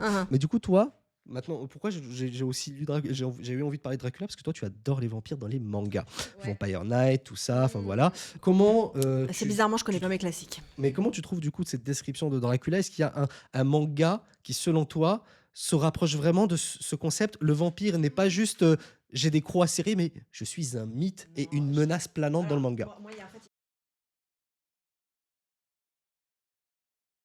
je n'ai pas vu ce qui est considéré comme voilà, c'est ça. Mais j'ai pas honte de le dire en fait. Moi j'aime bien le vampire avec le côté cliché, et en général ils ont quand même les faiblesses classico-classiques qu'on peut connaître, quoi. Mais je pense qu'il y a quand même d'autres œuvres, donc comme notamment Helsing, notamment Castlevania, etc. où là on est quand même peut-être plus proche avec des vampires peut-être un petit peu plus complexes, etc. Moi je lis des trucs très clichés. Oh non, mais et j'aime bien ça. Au cas et où. Voilà. Et non, on est sur la représentation quand même assez classique, et disons que c'est plus un prétexte pour faire dans la consommation de sang, faire des parallèles avec le côté romance. Ouais. Est-ce que tu vois ce que je veux dire? Mais lui aussi, dans le livre, c'est très. Déjà, c'est beaucoup présent que les trois vampires qui, elles, ne cachent pas le fait qu'elles sont là pour la chose, et qu'elles veulent te faire succomber par la chose. C'est-à-dire que le mec, il est terrifié, en même temps, il dit ses lèvres pulpeuses sont vraiment en train de se rapprocher. Et Dracula, c'est ça aussi. Ouais. Dracula, il y a vraiment ce côté, t'es comme ça, t'es immobilisé, mais en même temps, tu ne peux rien faire d'autre qu'à part obéir à ces yeux rouges qui te regardent, terrifiants, mais séducteurs aussi. Il y a une grosse démarche de séduction chez le vampire de Bram Stoker. Il y a une scène que j'adore, je ne sais pas si tu vas lire Dracula un jour. Peut-être, mais vas-y, c'est pas grave. C'est cette scène où Mina peut-être que c'est dans les films, va s'endormir. Elle n'arrive pas à dormir parce qu'elle sent que chaque nuit il y a un truc qui se passe. C'est Dracula qui vient profiter d'elle. Et on lui dit prends un somnifère. Et avant de dormir, elle fait est-ce que je suis pas en train de me condamner en prenant un somnifère à ne jamais me réveiller quand j'en aurai besoin? Cette phrase, elle est glaçante. Parce qu'après, il arrive et il fait ce qu'il a à faire justement. Mais voilà. Et donc ouais, non, j'ai vraiment adoré l'ouvrage Dracula et j'attends dans les commentaires que vous m'écriviez les meilleures recommandations de manga qui pourraient coller de façon authentique au mythe de Dracula de Bram Stoker, mais aussi qui prennent des libertés, mais qui retournent à l'essence même du vampire comme ça. Donc voilà, le truc lecture est assez long parce que voilà, je voulais parler un peu de ça. On avait choisi le truc pour public averti. Oui, voilà, c'est ça. Tu n'oses pas donner le nom qu'on a donné à la catégorie. Non, moi, je suis de très près donc une nouvelle cible éditoriale qui a commencé à être éditée donc l'année dernière. Alors attention, donc c'est pas 18 plus. Je crois qu'ils conseillent à partir de 16 plus, je crois, un truc comme ça. Donc ce sont les josei matures, donc c'est érotique, voilà, on va dire. Et donc il y a donc ils ont capté enfin qu'il y avait après les bouquins, etc. Qu'il y avait aussi un public dans le manga parce que jusque là on lisait ça un petit peu en loose day, quoi. Et donc moi j'étais très contente de voir ça parce que j'aime bien, voilà. Et c'est très nul. En fait, c'est très nul ce qu'ils éditent depuis le début. Est-ce que tu m'envoies en photo des fois en fait, Non, mais en fait, en fait, il y a 2 titres qui sont bien. C'est les 2 seuls que tu connais. Donc, See You on Friday, Baby Violet. De cela. Ouais. Ah, d'accord. Pourquoi tu pensais qu'on parlait de quoi? Je pensais, quand tu as dit José mature, je pensais à ce que tu m'avais envoyé, tu vois, quand ils l'ont fait avec des gens à côté, nanana, tout. Il y avait un petit bisou seulement. Enfin, voilà. Et puis, c'était dans cette collection? Il me semble. Ah merde! Tu te rappelles, j'étais à la salle de sport et tu m'as envoyé, je disais, c'était parce que j'avais pas pour moi. Oui, c'était ça. C'était ça. C'était ça. D'accord. Parce que ça donnait vraiment ce truc genre comme tu vois le truc de Office. Celui que je t'ai passé? De Soleil Manga. Oui. Oui. Alors en fait, voilà. L'impression des Soleil Manga dans le dessin. C'est ça que je pensais que ça faisait pas partie. Ah non, mais alors oui, justement, c'est là où moi ça me plaît, c'est-à-dire que c'est jamais cru. Alors, il peut y avoir des scènes plus ou moins machin, comme dans celui que je t'ai donné, là, un peu le millefeuille de mensonge, je crois, un truc comme ça. Voilà, qui était un petit peu plus. Qui était un petit peu plus explicite, mais je veux dire, voilà, ça arrête pas, on voit pas des intérieurs en 4K, il n'y a pas des trucs. Enfin, ça reste pour un public féminin, donc voilà, je dis pas, chacun lisez bien ce que vous voulez, hein, mais. Très bien, franchement, les gars, foncez. Mais c'est vrai que juste avant que ça paraisse, on avait donc beaucoup de mangas de chez Soleil Manga qui faisaient ça. On flirtait à la limite. Donc moi, celui que j'aime beaucoup, c'était... Ah bah voilà, c'est perdu, je ne l'ai plus. Soleil Manga? Ouais, le truc avec la... Oh, putain. Bon, bref, c'est pas grave. Où il y a beaucoup de mangas un petit peu comme ça qui flirtent avec la limite, mais là, vraiment, ils ont sorti une catégorie spécifique, donc par rapport à ça. J'en ai déjà parlé plusieurs fois quand même. Mais c'est pas grave, t'écoutes pas. Mais le souci étant que c'est vraiment... en fait c'est vraiment pas terrible. Moi je suis déçue, mais de chez déçue de cette collection. Donc il y a chez Meian, donc Teens Love, et chez Taifu, Crispy Love. Donc Taifu c'est un peu mieux, mais bon c'est pas non plus, voilà. En fait le problème c'est que Meian fait comme ce qu'il fait avec, parce qu'en fait Meian, Anna, Teens Love, tout ça c'est la même maison d'édition, et en fait ils éditent j'ai l'impression que tout ce qu'ils trouvent à tour de bras, comme des fois les belles. Je t'avais dit des fois c'est trop, c'est pour ça que moi j'ai arrêté d'en lire, parce que vraiment j'ai l'impression qu'ils éditent tout ce qu'ils trouvent, et là tout ce que j'ai, en fait c'est vraiment symptomatique, parce que je ne saurais même pas vous dire les titres des trucs, tellement c'était vraiment oubliable, quoi. J'ai lu c'est marié à mon premier amour, les doigts brûlants du jeune maître, et vraiment déjà les titres déjà au score. Ouais, voilà. Et là, mais en fait c'est nul, enfin je veux dire vraiment soit il se passe rien, donc typiquement dans celui-là il se passe rien, il y a aucune alchimie, c'est le calme plat. Et surtout, les dames ont l'air tout le temps effrayées. Je sais pas si je t'avais envoyé les photos des couves, elles sont toujours là. Mais genre... Le pire, c'est que des fois, tu as des couvertures. Je parle de ta DA dans le sens où ça crie ton nom. Il y avait une où il y avait un mec un peu un orc, tout ça et tout. Oui, voilà. La Belle et l'Ogre. Voilà, je me suis dit, tiens, ça peut l'intéresser. Enfin, voilà. Oui, alors ça, mais t'as été un peu déçu. Avec le recul, c'était pas si mal. C'est juste que bon, c'était un peu... c'est très oubliable, et voilà. Lui, il est très bien. Voilà, ça c'est See You on Friday, Baby Violet. Donc là, il y en a 2. Je cache, parce que voilà, on veut pas être striké. Voilà, il y en a 2, et il y a aussi Un millefeuille de mensonge, donc celui que je t'ai passé qui était pas mal. Sinon, les autres sont quand même assez oubliables. Donc là, voilà, marié à mon premier amour, c'était naze. J'en ai lu un autre, carrément. Mais en fait, c'est mon problème, c'est parce que je lis pas le 4e de couverture. Donc c'était sauvé par. Alors, moi, en fait, je me suis arrêtée au titre, tu vas comprendre. Sauvé par un alpha yakuza. Sauvé par un alpha yakuza. Alors, laisse-moi finir. Sauvé par un alpha yakuza. Bon, je me suis dit, oui, j'achète. J'achète, en fait, j'achète. Et j'ai pas lu le 4e de couverture. Bon, c'est la nana, elle est son clan, elle vient d'une famille donc de yakuza. Son clan se fait est décimé par un autre clan, et le man prend la jeune fille sous son aile. Mais la jeune fille, elle grandit, sauf que c'est son protecteur, figure machin, et donc il a un espèce de dilemme. Oui, mais elle grandit et elle a ses chaleurs, parce qu'évidemment c'est une oméga et lui c'est un alpha. Mais en même temps, Mais Tu vois très bien ce c'est que je quoi le veux dire. problème dans le fait qu'elle grandit? C'est qu'elle a ses... Bah non, c'est le fait qu'il l'a élevée, presque comme sa fille. Ah oui, merde. Ah d'accord, moi je pensais que dès le début, quand il avait... Ouais, d'accord, il a Non, pas non, non, je compris. pensais quand il avait recueilli, elle avait genre 16 ans, tout ça, et que quand il disait elle grandit, c'est qu'elle a 30 ans. Mais c'est quoi Non, le non, non, problème? non, non, Ah non, oh, voilà. Donc, bah en fait, non, non, mais en fait, non, c'est non. vraiment moi le souci, c'est parce que pour pas me faire, Ouais, pour pas me faire avoir. Mais non, globalement, je trouve cette collection vraiment très très décevante. Même pas en termes de, parce qu'évidemment, on a tous nos préférences, mais juste vraiment au sens strict de la narration. C'est pas terrible, je suis déçue. Faites mieux. Et, Faites mieux. et niveau Boys Love, est-ce que tu as lu des trucs récemment?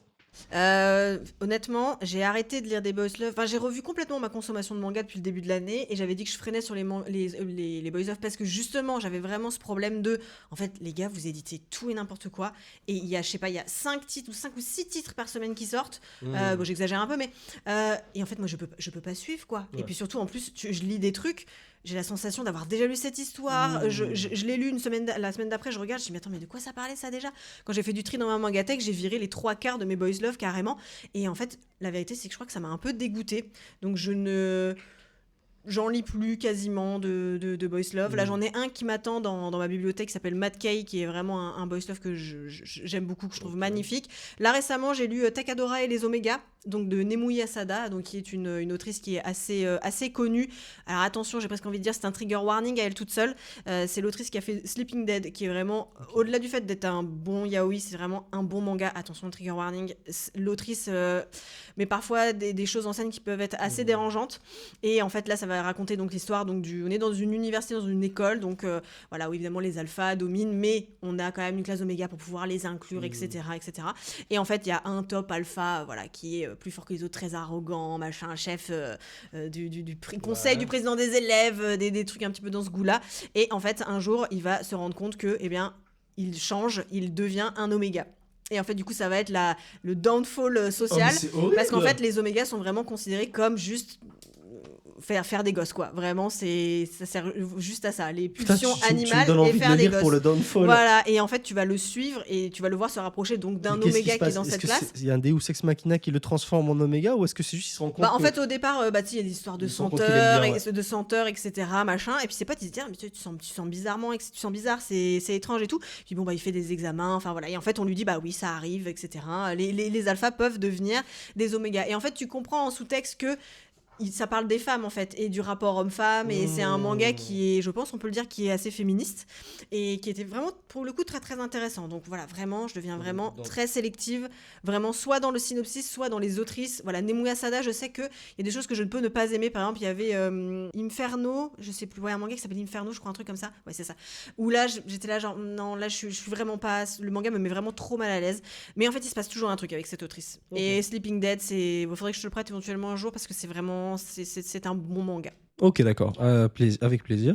Je suis encore choc-barre par le pauvre, j'imagine, chez le médecin. Mais qu'est-ce qui se passe? Genre, vraiment, la pause dans Midoriya en mode qu'est-ce qui se passe? Dites-moi. Non, mais après, tout est dit sur un ton qui est assez dramatique. Hein. C'est rarement drôle, Nemui Asada. Oui, j'ai toujours du mal avec le truc dans ton identité, un truc qui change voilà, malgré toi, ça. tu vois. Ouais. Et bah, du coup, il s'est construit une identité d'alpha toute sa vie. C'est et ça. Du coup, mais d'un point de vue féministe, est-ce que ça se rapporte plus à la thématique de la femme forte, carriériste, qui se trouve réduite par son environnement à devoir abandonner ses trucs? Ou est-ce que c'est plus la femme qui accepte sa féminité, qui dit bon, écoute, j'ai pas besoin que de me... J'imagine que ça serait un mélange de tout ça, mais c'est vraiment plus à la base, l'oméga est vraiment vu pour sa seule fonction reproductrice et ce qui va avec, quoi. Voilà. Et donc voilà, tu les vois, les omégas se regroupent, ils forment des ouais, oui, on peut dire ça voilà, ça. Donc comment améliorer leur quotidien, comment être mieux considérés. Voilà, t'en as qui essayent de vraiment être à fond dans les études pour pouvoir devenir meilleurs, etc. Puis t'en as d'autres au contraire qui, pour eux, c'est une manière de vivre dans ce monde-là, qui embrasse totalement ce côté-là et qui ont une sexualité qui est ce qu'elle est, on va dire. Hein, voilà, parce que ils estiment que presque ils peuvent pas faire autre chose que ça, et voilà. Et donc ça va être tout des thèmes par rapport à ça. Et non, c'est assez intéressant si on veut aller au-delà du. Je pense qu'il faut quand même un petit peu aimer le boys love à la base pour pouvoir accrocher avec cette histoire. C'est le problème que j'ai, comme je suis pas le public cible pour le boys love, j'essaie vraiment d'aller sur l'histoire et de voir qu'est-ce qu'elle pourrait apporter en termes d'analyse sociologique, c'est tout nana. Après, tu vois, par exemple, quand Smoking Behind the Supermarket, tu vois. Ouais. Non, pas Smoking Behind the Supermarket, Dangerous Convenience Store, Ah tu oui, vois. oui, oui. Je sais que t'aimes bien de ça et tout, Ouais. mais aussi, je trouve ça intéressant de représenter, parce que moi, le problème que j'ai dans ma lecture des Boys Love sans être le public cible, c'est de me rendre compte de la violence du rapport qu'il existe entre toujours les deux protagonistes, en mode je t'impose ma sexualité, ou tu vas vivre quelque chose malgré toi que tu vas devoir subir et qui vient de toi, à savoir tes chaleurs, tout ça et tout, nanana. Et moi, à chaque fois, je suis en mode, mais c'est horrible, leurs rapports qui sont toujours sur un règne de violence, soit entre eux, soit avec soi-même, on doit se faire violence. Par exemple, dans Jinx, le pauvre kiné, il subit les affres de Joe, mais il subit aussi, d'une certaine façon, ses propres pulsions. Il est en mode, je l'aime bien, mais en même temps, tu vois. Et donc, c'est pour ça que dans Just Convenience Store, moi, quand tu me dis que c'est une lecture qui montre un truc un peu green flag, protecto, moi, je suis en mode, ah putain, c'est cool qu'il y ait aussi ce genre de truc qui est Oui, ça proposé existe aussi, et qui ouais. fonctionne autant. Après, bon, je pense qu'il faut. Enfin, je veux pas faire de. Général. Non, puis déjà oui. Enfin voilà. Bah, alors malheureusement, on en a déjà parlé plein de fois. Le problème, c'est que c'est les œuvres comme Jinx, etc., dont tout le monde parle, alors qu'il y a plein de manois en BL qui sont très mignons et où il y a pas tout ça. Ouais. Bon, ça reste un problème. Hein. Ça aussi, on l'avait déjà évoqué parce que ça reste quand même malgré tout trop représenté. Mais alors, il y a quand même des BL où il y a vraiment une histoire, etc., qui peut te faire t'interroger, ne serait-ce que notamment par rapport à la société coréenne, voilà, très codifiée, etc. Donc, il y a toujours ça qui est en sous-texte, mais je ne lis pas un Takadora et les Oméga comme je lis un Dangerous Convenience Store, où il y a... voilà, encore une fois, voilà, il y a un petit côté guilty pleasure quand même, parce que là, disons que c'est pas que la sexualité n'est pas présente, parce qu'elle y est quand même, parce que dans les histoires d'Omégaverse, ça reste quand même un point central, mais disons que c'est pas un chapitre... une scène de choses, quoi. Tu vois ce que je veux dire? Donc, c'est pour ça. Mais même, c'est entre autres pour ça aussi que j'avais arrêté les manois de ce style, parce qu'à un moment donné, c'était juste trop des prétextes pour. Et même là, tu vois, les chiens de Sisyphe, on en avait parlé. Je voulais te poser la question, Voilà. je voulais dire écho au premier podcast. Voilà, les chiens de Sisyphe, exactement. Alors non, j'ai continué, mais je me suis arrêtée juste un tout petit peu avant la fin de la saison 1, et là on m'a prévenu qu'il y avait eu forcément une pause, et que là la saison 2 avait repris. Donc je pense que je vais le relire, parce que, encore une fois, voilà, c'est le côté guilty pleasure, je le prends avec la distance qu'il y a, et vraiment, voilà, juste je me marre quand il y a des trucs improbables, et le et mastodonte. voilà, le mastodonte, etc. Mais voilà, ça m'embête toujours de réduire le boys love à ça, parce que le boys love, c'est aussi plein d'autres histoires qui sont intéressantes, même dans des thèmes plein de clichés comme l'Omégaverse. Tu vas avoir une Nemu Asada qui va essayer de venir te faire te questionner sur des choses qui, moi, en tant que femme, du coup, me parlent. Mais voilà, encore une fois, c'est une autrice à prendre un petit peu avec des pincettes. Attention. Je pose la question, est-ce qu'on peut poser la question par rapport au premier épisode de podcast, parce qu'on a aussi commencé avec les chiens Sisyphe, il y a eu pas mal de gens qui nous ont suivis par rapport à ça justement pour le podcast. Et donc la petite update, est-ce que c'est factuellement maintenant, parce qu'il y avait un doute au départ, black flag ou pas? Ça reste toujours. Alors, ça n'est pas un green flag, décidément. Enfin, je veux dire, voilà, parce que, en fait, le man tue des gens, quoi. Ouais.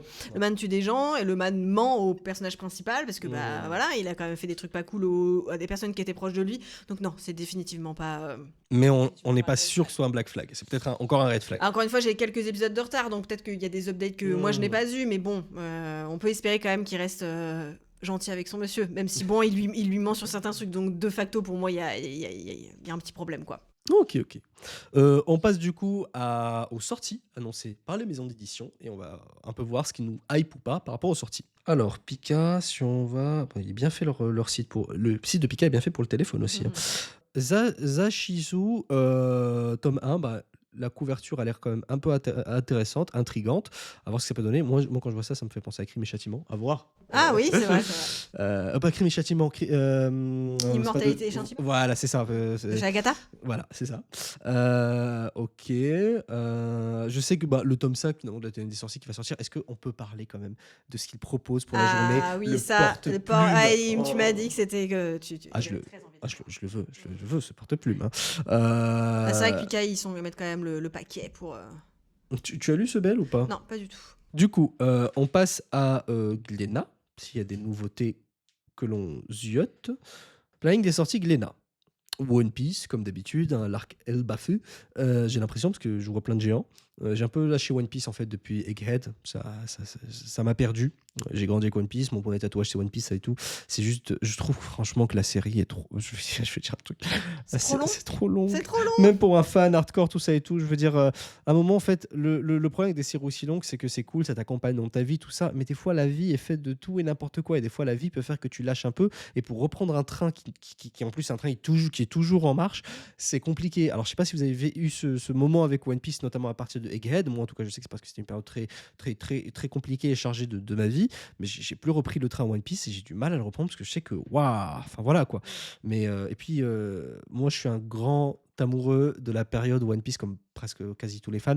Euh, D'avant le Nouveau Monde, la période One Piece simple, où c'était juste 6 bras cassés, en fait, sur la mer qui essaie de découvrir le monde, qui se disait ah, peut-être qu'un jour on arrive à le One Piece. Là, franchement, depuis le Nouveau Monde, c'est répétitif, c'est toujours ça. Enfin voilà, donc je suis un peu déçu de ce que One Piece, mais après, j'ai quand même envie de voir parce que je suis tellement investi dans ce truc que je ne veux Bah, pas c'est mourir compliqué sans connaître la fin de d'arrêter, One Piece. bah ouais, Voilà. c'est ça, hein. Mais je suis de très loin maintenant. Ah, les Noces des Lucioles. On peut en parler d'ailleurs, Ah. vu qu'il y a l'animé qui Bah, arrive. l'animé qui arrive, moi je suis ultra hype, hein, j'ai vraiment très hâte de l'avoir. J'ai deux, trois volumes de retard là, donc faut que je me reprenne. Mais non, moi je suis toujours autant emballée. Autant j'ai arrêté l'autre série de l'autrice qui était Promise Cinderella.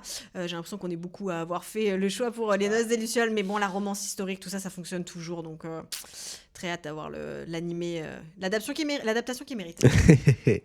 Et on a Sakamoto Days. Est-ce que tu as continué ton Alors Sakamoto c'est Days? très drôle Sakamoto Days parce que sous une de mes vidéos en mode random, il y a quelqu'un qui m'a dit mais Sakamoto Days c'est terminé parce que plus personne n'en parle. Et j'ai l'impression que vraiment l'animé a d'une qualité assez. En fait, c'est-à-dire que le manga est tellement beau, les scènes d'action sont tellement belles, plus belles que dans JJK même carrément, j'ai Ouais, pas peur de te le dire. La chorégraphie des combats, c'est vraiment un des points forts de ce manga-là. Et bah faut reconnaître que l'animation, on a beau dire, hein, quand il y a un bon anime, on dit que c'est l'anime qui carry le manga, etc. Mais dans l'autre sens, ça marche aussi, hein, malheureusement. J'ai l'impression que c'est un peu, voilà, ça n'a pas décollé comme ça aurait pu décoller si on avait eu un animé à la hauteur. Puis il y a aussi ce phénomène de tu trouves un manga, tu crées ta communauté, c'est génial, tu veux en parler, tu veux le partager avec l'animé. Et en fait, ça, bah oui, ça détruit. Mais il y a aussi ce truc de, c'est con à dire, mais c'est d'ailleurs le terme geekip n'arrête pas de revenir. Mais quand ça se popularise beaucoup trop, on prend un peu de recul vis-à-vis du manga. Moi, je sais que ça me le fait avec JJK, l'anime. Et j'ai pas vu, il était toujours pas vu, il était dans un épisode, tout le monde en parlait, c'est tout. Je tu sais quoi, moi je vais lire mon livre dans mon coin, ça et tout. J'ai pas envie d'être bombardé en permanence de ça. Donc, moi en tout cas, c'est un ressenti personnel. Donc, c'est pas un truc objectif, bien évidemment. Mais tu vois, Sakamoto Days, je me rappelle quand il arrive en France en manga, Glénat, ils étaient à fond dedans, ils mettaient tout dedans. Nana. Juste parce que c'est vraiment super. Moi, je pense que ce qui va carry, c'est Ruri Dragon, qui est vraiment leur truc fraîche. C'est un manga fraîcheur. Alors, on m'a dit qu'à partir du tome 3, on voyait pas où ça allait, mais en tout cas, pour les 2 premiers tomes, la fraîcheur était au rendez-vous. Et puis surtout, quand tu vois le teaser de l'animé, oh, c'est trop mignon et tout. J'espère qu'ils vont vraiment faire des petites capsules comme ça, rapides, super cool. Mais oui, donc Ruri Dragon chez Glénat, moi, je pense que j'y miserai plus que Sakamoto Days. Moi, j'ai commencé le train. Et puis, est-ce qu'on peut se permettre, vu qu'on est dans le podcast, on pourrait pas spéculer sur l'animé Kagurabachi qui pourrait faire. Est-ce que tu penses que si l'animé n'est pas à la hauteur du manga, ça pourrait faire le même effet? Parce que c'est en train de vivre le même truc que Kagurabachi. Et il faut. L'animé, enfin, d'une certaine façon, se doit d'être aux exigences actuelles, parce que les exigences ont tellement évolué. Les gens, par exemple, ils comparent avec Invincible, les mangas, ils disent, mais regardez ce que font les Américains avec 3 fois plus de budget. Nous, on a eu, on compare souvent le dernier épisode de la saison 2 de Demon Slayer, regardez ce que Ufotable fait, regardez ce que Mappa fait, nanana. Je suis en mode, mais les gars, vous savez, un animé classique, tranquille et tout, c'est aussi très sympa. Moi, j'adore revoir mes animés des années 90, j'adore revoir Ranma 2000, l'ancienne version, j'adore. C'est cool. Et en fait, je pose ça là. Tu me dis ce que tu en penses. Est-ce qu'on n'est pas devenu trop exigeant avec les studios d'animation? J'enlève l'incident One Punch Man, qui lui, par contre, est vraiment d'une flemmardise. Et même le studio, en fait, il s'est rendu compte qu'il y a un problème substantiel dans la consommation des animés quand ils font une excuse avant, en disant, on sera désolé, ce n'est pas à la hauteur de vos attentes. Donc, il y a forcément une déception qui va venir. Mais est-ce que le public consommateur, le grand public consommateur d'animés, n'est-il pas devenu trop exigeant avec les studios d'animation en mode c'est le dernier épisode de la saison 2 de Demon Slayer où c'est rien? Et tu vois, notamment, on en avait parlé avec Jujutsu Kaisen dans l'épisode de podcast précédent où on disait le départ de Gosho Zono, justement le retour à la DA de la saison 1. Non, pas la DA de la saison 1. Elle fait très bien le café, voilà, mais on est en mode non, mais putain, comment ça, excusez-moi pour le terme, non, mais regardez comment ça arrête pas de changer l'épisode de Maki, nan. Et à côté, ça se plaint aussi de l'épisode de Maki, voilà. Voilà, mais déjà, c'est pas un drame si ça revient à ça. Et puis, il y a le manga qui est génial, et puis voilà, enfin, je veux dire, est-ce qu'on n'est pas devenu trop exigeant avec les studios d'animation? Bah, moi, je pense que c'est juste que les jeux se sont habitués à un standard, en fait. Alors, il y a le côté. Alors, je pense que moi, à titre personnel, effectivement, je me suis habituée à un standard. J'arrive à voir aussi, j'arrive à faire la part des choses. Après, t'en as, c'est juste, ils aiment bien juste râler pour râler, en fait. Oui, C'est juste oui. ça. C'est comme on disait, Maki. Voilà, Maki, c'est pas bien. C'est pas 100% fidèle au manga. Et puis après, d'un seul coup, c'est trop linéaire par rapport au manga. Enfin bref, les gens trouveront toujours quelque chose à redire, toujours quelque chose à râler. Mais effectivement, certains studios d'animation. Ils ont créé des monstres un peu, c'est sûr. Oui. Dans les deux sens du terme, hein, dans leurs œuvres et aussi dans ceux qui les consomment. Il y a qu'à voir, du coup, à chaque fois, tous les animés sont comparés à Demon Slayer. Tous les animés sont comparés à JJK. Alors que bon, soyons entre nous soit dit, JJK n'a pas non plus ce qu'il y a de mieux animé. Enfin, je veux dire, voilà, tu regardes l'Atelier des sorciers, c'est mieux que. Enfin, c'est pas le même style, ça n'a rien à voir. Mais bon. Mais effectivement, je pense que c'est juste les. Mais tu vois, dans le sens, le succès, alors oui, c'est normal qu'un animé, s'il n'est pas exceptionnel, le succès ne suit pas, mais tu vois, par exemple, Fire Force, c'est. L'animation est très bien, elle est géniale, mais parce qu'il n'y a pas une proposition épileptique qui se fait comme dans les autres, on est en mode oh là là, on n'en parle pas autant, enfin voilà. David Productions, si je ne me trompe pas, qui font aussi Jojo's Bizarre Adventure. Et tu vois, les gens de l'animé Jojo, bah, il est très bien, il est excellent. Il n'y a pas non plus cette déstructuration totale de l'individu dans son animation, tout ça, mais ça fonctionne très bien. Enfin bref, moi, c'est une impression que j'ai, traitez-moi de vieux con, mais. Je suis un peu dans ma DA gris. Non, mais j'ai un rapport au manga beaucoup plus depuis quelques jours, parce que c'est notre podcast, on en parle aussi. Hein, j'ai un rapport au manga beaucoup plus distant. Pas dans le sens où je suis moins fan, mais dans le sens où je me prends moins la tête. C'est-à-dire, si j'ai pas vu le dernier épisode de JK, j'ai toujours pas vu, c'est pas un drame, je le verrai à un moment. Enfin voilà. Si Jojo Bizarre Adventure, je n'ai pas l'hebdomadaire tout de suite, qu'est-ce que j'en ai à faire? Bah, il viendra l'épisode et je le regarderai à ce moment. Enfin, je dis pas oui, moi j'ai une vie à côté. Non, c'est pas ça. C'est juste que j'ai arrêté d'être dramatique en mode ils ont pas fait la même animation que Demon Slayer. Et alors? Par exemple, One Punch Man, tout le monde gueulait. Moi, j'étais en mode ok, l'anime.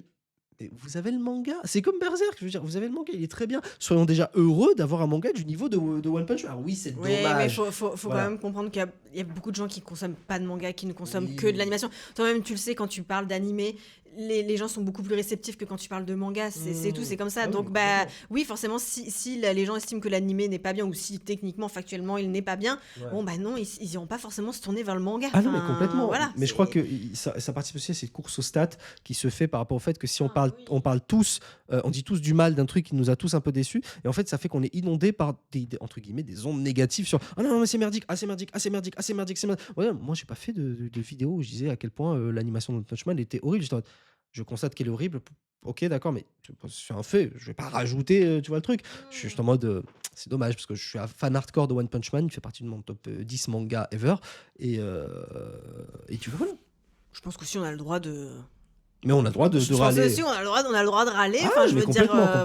voilà, c'est nous enfin, c'est pas parce qu'on est consommateur qu'on a tous les droits, mais on a le droit de dire aussi quand c'est pas bien. Ah oui, on a le droit, Après, évidemment. c'est juste que oui, les réseaux sociaux font que forcément, nous, dans notre position, nous, on va avoir l'info, puis on va aller sur les réseaux sociaux, et puis on va revoir l'info 15, 20, 25 fois. Et oui, oui, malheureusement, c'est le jeu, je vais pas te l'apprendre quand même. Ouais, non, mais complètement. Voilà, malheureusement, c'est triste, mais c'est comme ça. Mais encore une fois, je tiens à le répéter, on parlait là d'un ressenti personnel. Ah, bien sûr, bien sûr, bien J'étais sûr. pas dans une analyse, quoi que ça puisse vouloir dire, objective, en mode les gens sont devenus vraiment. Non, je dis juste, j'ai ce sentiment, cette impression personnelle, subjective par rapport à mon vécu, qu'il y a ça. Et voilà, mais effectivement, si on a le droit on a toujours ce droit de critique, on a toujours ce droit de recul. Et donc, pour revenir à Sakamoto Days, c'est dommage, et on espère que Kakurabashi ne vivra pas la Ouais. malédiction de Sakamoto Days. C'est clair. On passe du coup À Kana à Kana. Donc chez Kana, donc sur le mois d'avril, donc on a la suite donc de Sérénade pour une pluie de larmes qui moi voilà est vraiment un manga que j'aime beaucoup. De Wataro Shizumi. Oui voilà. Non Non. le titre c'est pas ça. Namino. Il Ah s'en souvient plus. Mais bref, voilà, qui est vraiment une super romance que j'aime beaucoup. Kagurabashi, hein, le volume 8, on en parlait. Le volume 18, et je crois que c'est le dernier de Boys Abyss. Enfin Love-hate relationship, plutôt hate hein, maintenant, plutôt. Mais je ne verrai pas à la fin. Cette scène que tu m'as racontée par rapport à la meuf qui voulait pas coucher avec Ouais, lui. mais je crois qu'on en avait parlé. Ouais, non, Mm. c'est terrible. Ouais, ce manga est devenu horrible. Désolé, Kana, je vous adore, j'adore Big Kana, hein, mais vraiment, c'est plus possible. Je ne verrai pas pas la fin et je pense que je m'en remettrai. Mais donc voilà, tome 18 et je pense, voilà, Kowloon qu'il faut que je pense à reprendre, qui sort en même temps, donc le premier volume de No Devil. No Devil, donc le 17 avril, je sais pas si tu avais dit la date de sortie. Et ensuite, qu'est-ce qu'on a? J'ai cru que c'était... L'enfant en moi. Non, pas du tout. Non, du coup. Et qu'est-ce qu'on a? Et j'avais vu pour le mois de mai. Non, après, voilà, pas de nouveautés. J'ai l'impression qu'on se dirige doucement, mais sûrement vers la belle saison. Et on sait très bien que pendant cette saison, il y a beaucoup moins de sorties. Au mois de mai, il y a le volume 6 de Smoking Behind the Supermarket With You, qu'on adore. Vraiment, les 2 derniers volumes. Vraiment, sur le volume 3, j'étais là, genre, bon, ça commence un peu. Mais les volumes 4 et 5, qui sont surtout le volume 4, l'autrice, elle est trop forte pour nous donner. Allez, là, je vous ai rien donné. Je vais vous donner le petit truc où t'es là, genre, c'est bon, c'est maintenant, ça va se passer là. Et puis, en fait, non, c'est slow burn. Et c'est bien la première fois que j'accroche autant un slow burn. Comparé au truc avec le thé et Ishin, c'est ça? Ah oui, ça, j'ai abandonné et vraiment sans regret. Ok. Voilà. Qui était chez Glénat aussi d'ailleurs. Planning des sorties du coup chez Akata. Kiss Me Kitty, tu l'as reçu? Que je viens de recevoir. Voilà, l'histoire d'une jeune femme un peu froide comme on l'imagine, mais qui adore les chats et qui un jour recueille un chat qui se trouve être en fait a priori un de ses camarades de classe, d'après ce que j'ai compris. Voilà, qui peut se changer en chat, etc. Et donc voilà, j'imagine qu'on va avoir une petite histoire d'amour avec ça. Je pense que ça va être très mignon, même si les chiens c'est mieux. Qui a vu Le Pendancé, qui est déjà d'ailleurs en librairie, je l'ai vu récemment, lisez, qui a vu Le Pendancé, c'est génial, c'est trop bien, franchement c'est une sorte de thriller, tout ça et tout, enquête mystérieuse avec une fille justement par rapport à son père qui est mort, tout ça, enfin, c'est trop bien qui a vu Le Pendancé, je veux pas trop vous en dire parce que trop vous en dire c'est vous empêcher de découvrir un truc génial. Accro à toi, moi ça me parle pas trop. Ouais, c'est une sorte de vampire ça, une sorte de vampire un peu cliché comme on aime, pas comme j'aime. Et justement, moi, il y en avait un qui m'a envoyé en SP. Donc, parce que moi, je profite du podcast pour faire les retours en SP. Satoko Yanada, c'est trop bien. Lisez Satoko Yanada. C'est une représentation d'ailleurs de. Ah, mais ça fait longtemps, c'est sorti. Oui, mais c'est le tome 4 qui est sorti. Ouais. Vraiment, c'est trop bien. Akata, si vous passez par là, vous pouvez m'envoyer la suite. Je suis très friand de Satoko Yanada. Bourget la Cagole, ma série d'humour préférée chez Akata. Voilà, je ris à chaque fois. C'est trop bien. C'est trop bien. Il y avait Agent of Four Seasons aussi, dont qui est un light novel. Après, c'est devenu un manga. Et là, il y a l'anime aussi qui vient de sortir et que des bons retours aussi, je pense que j'y jetterai un coup d'œil. Bourge et la Cagole, c'est une série hyper rafraîchissante, encore une fois, donc vous comprenez dans le titre, un bourge, du coup un noble japonais, tu sais tout, qui vient d'une très grande famille, et la Cagole qui est vraiment juste une fille qui vit tranquillement sa vie, qui travaille dans un resto, nanana. Ils font pas partie du même milieu, et en fait, ce que j'adore, c'est vraiment ce trope de ce que recherchait Mr. Big finalement dans Sex and the City, mais qui est bien exploité ici. C'est un mec qui justement il a tout le poids des responsabilités. T'as lu le Bourgeois à Cagole? Tout le poids des responsabilités sur ses épaules. Il doit être son père est PDG, enfin il doit reprendre une très grosse boîte, c'est tout, il en peut plus, et il est un peu dans un moment devant le métro où limite il pense à la fin, limite, hein. Sauf que il va tomber du coup sur cette fille qui elle est une fille pimpante, fraîche, qui la cagole quoi, qui est en mode moi je veux faire la fête et tout, nanana, et mais je suis une personne vraie. Il trompe peut-être ses meufs, mais c'est une personne vraie. Mais c'est vraiment, c'est la personne vraie, c'est la personne sans filtre, c'est la personne qui, elle veut faire plaisir. Bah tiens, prends ça, je m'en fous. Quoi, l'étiquette dit de faire ça? Non mais t'as faim, vas-y, prends ça, on s'en bat les couilles. Enfin, c'est trop bien. Et donc, elle va lui apporter, ils vont s'apporter chacun mutuellement un truc. Elle va lui apporter ce truc où il va voir le monde à travers le regard d'une personne qui est pétillante de vie, et il va se dire ah mais en fait c'est ça qu'il me faut, c'est quelqu'un comme ça, pas quelqu'un comme ma mère. D'ailleurs la mère c'est l'antagoniste parce qu'elle l'aime pas, elle veut qu'elle reste avec une noble, pas une comme ma mère veut. Non, moi il tombe amoureux d'elle, il y a une vraie belle histoire, il découvre un peu un monde populaire, et c'est toujours très drôle ce truc de classe où il fait ah d'accord ok bah, et elle découvre son mode hyper rigide, mais elle vient avec du kimchi, enfin non pas du kimchi mais un truc fait maison, tu vois, nanana, qui sent fort et tout, mais c'est un cadeau, et du coup il découvre sa famille qui est une famille, du coup la mère est une cagole avec de l'expérience, tu vois, genre, et elle vraiment, tu vois, sa copine, c'est le genre de meuf qui un peu Bosozoku carrément, genre vraiment elle prend le gros drapeau pour le festival, tout ça, nanana.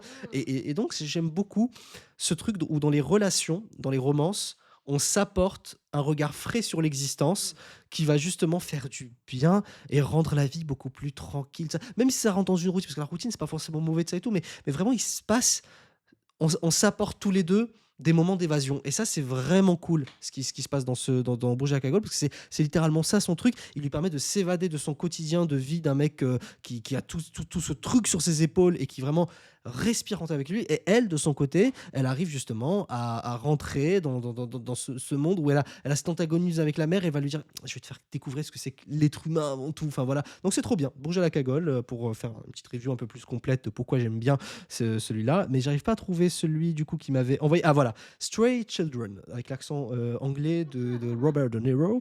Euh, c'est trop bien.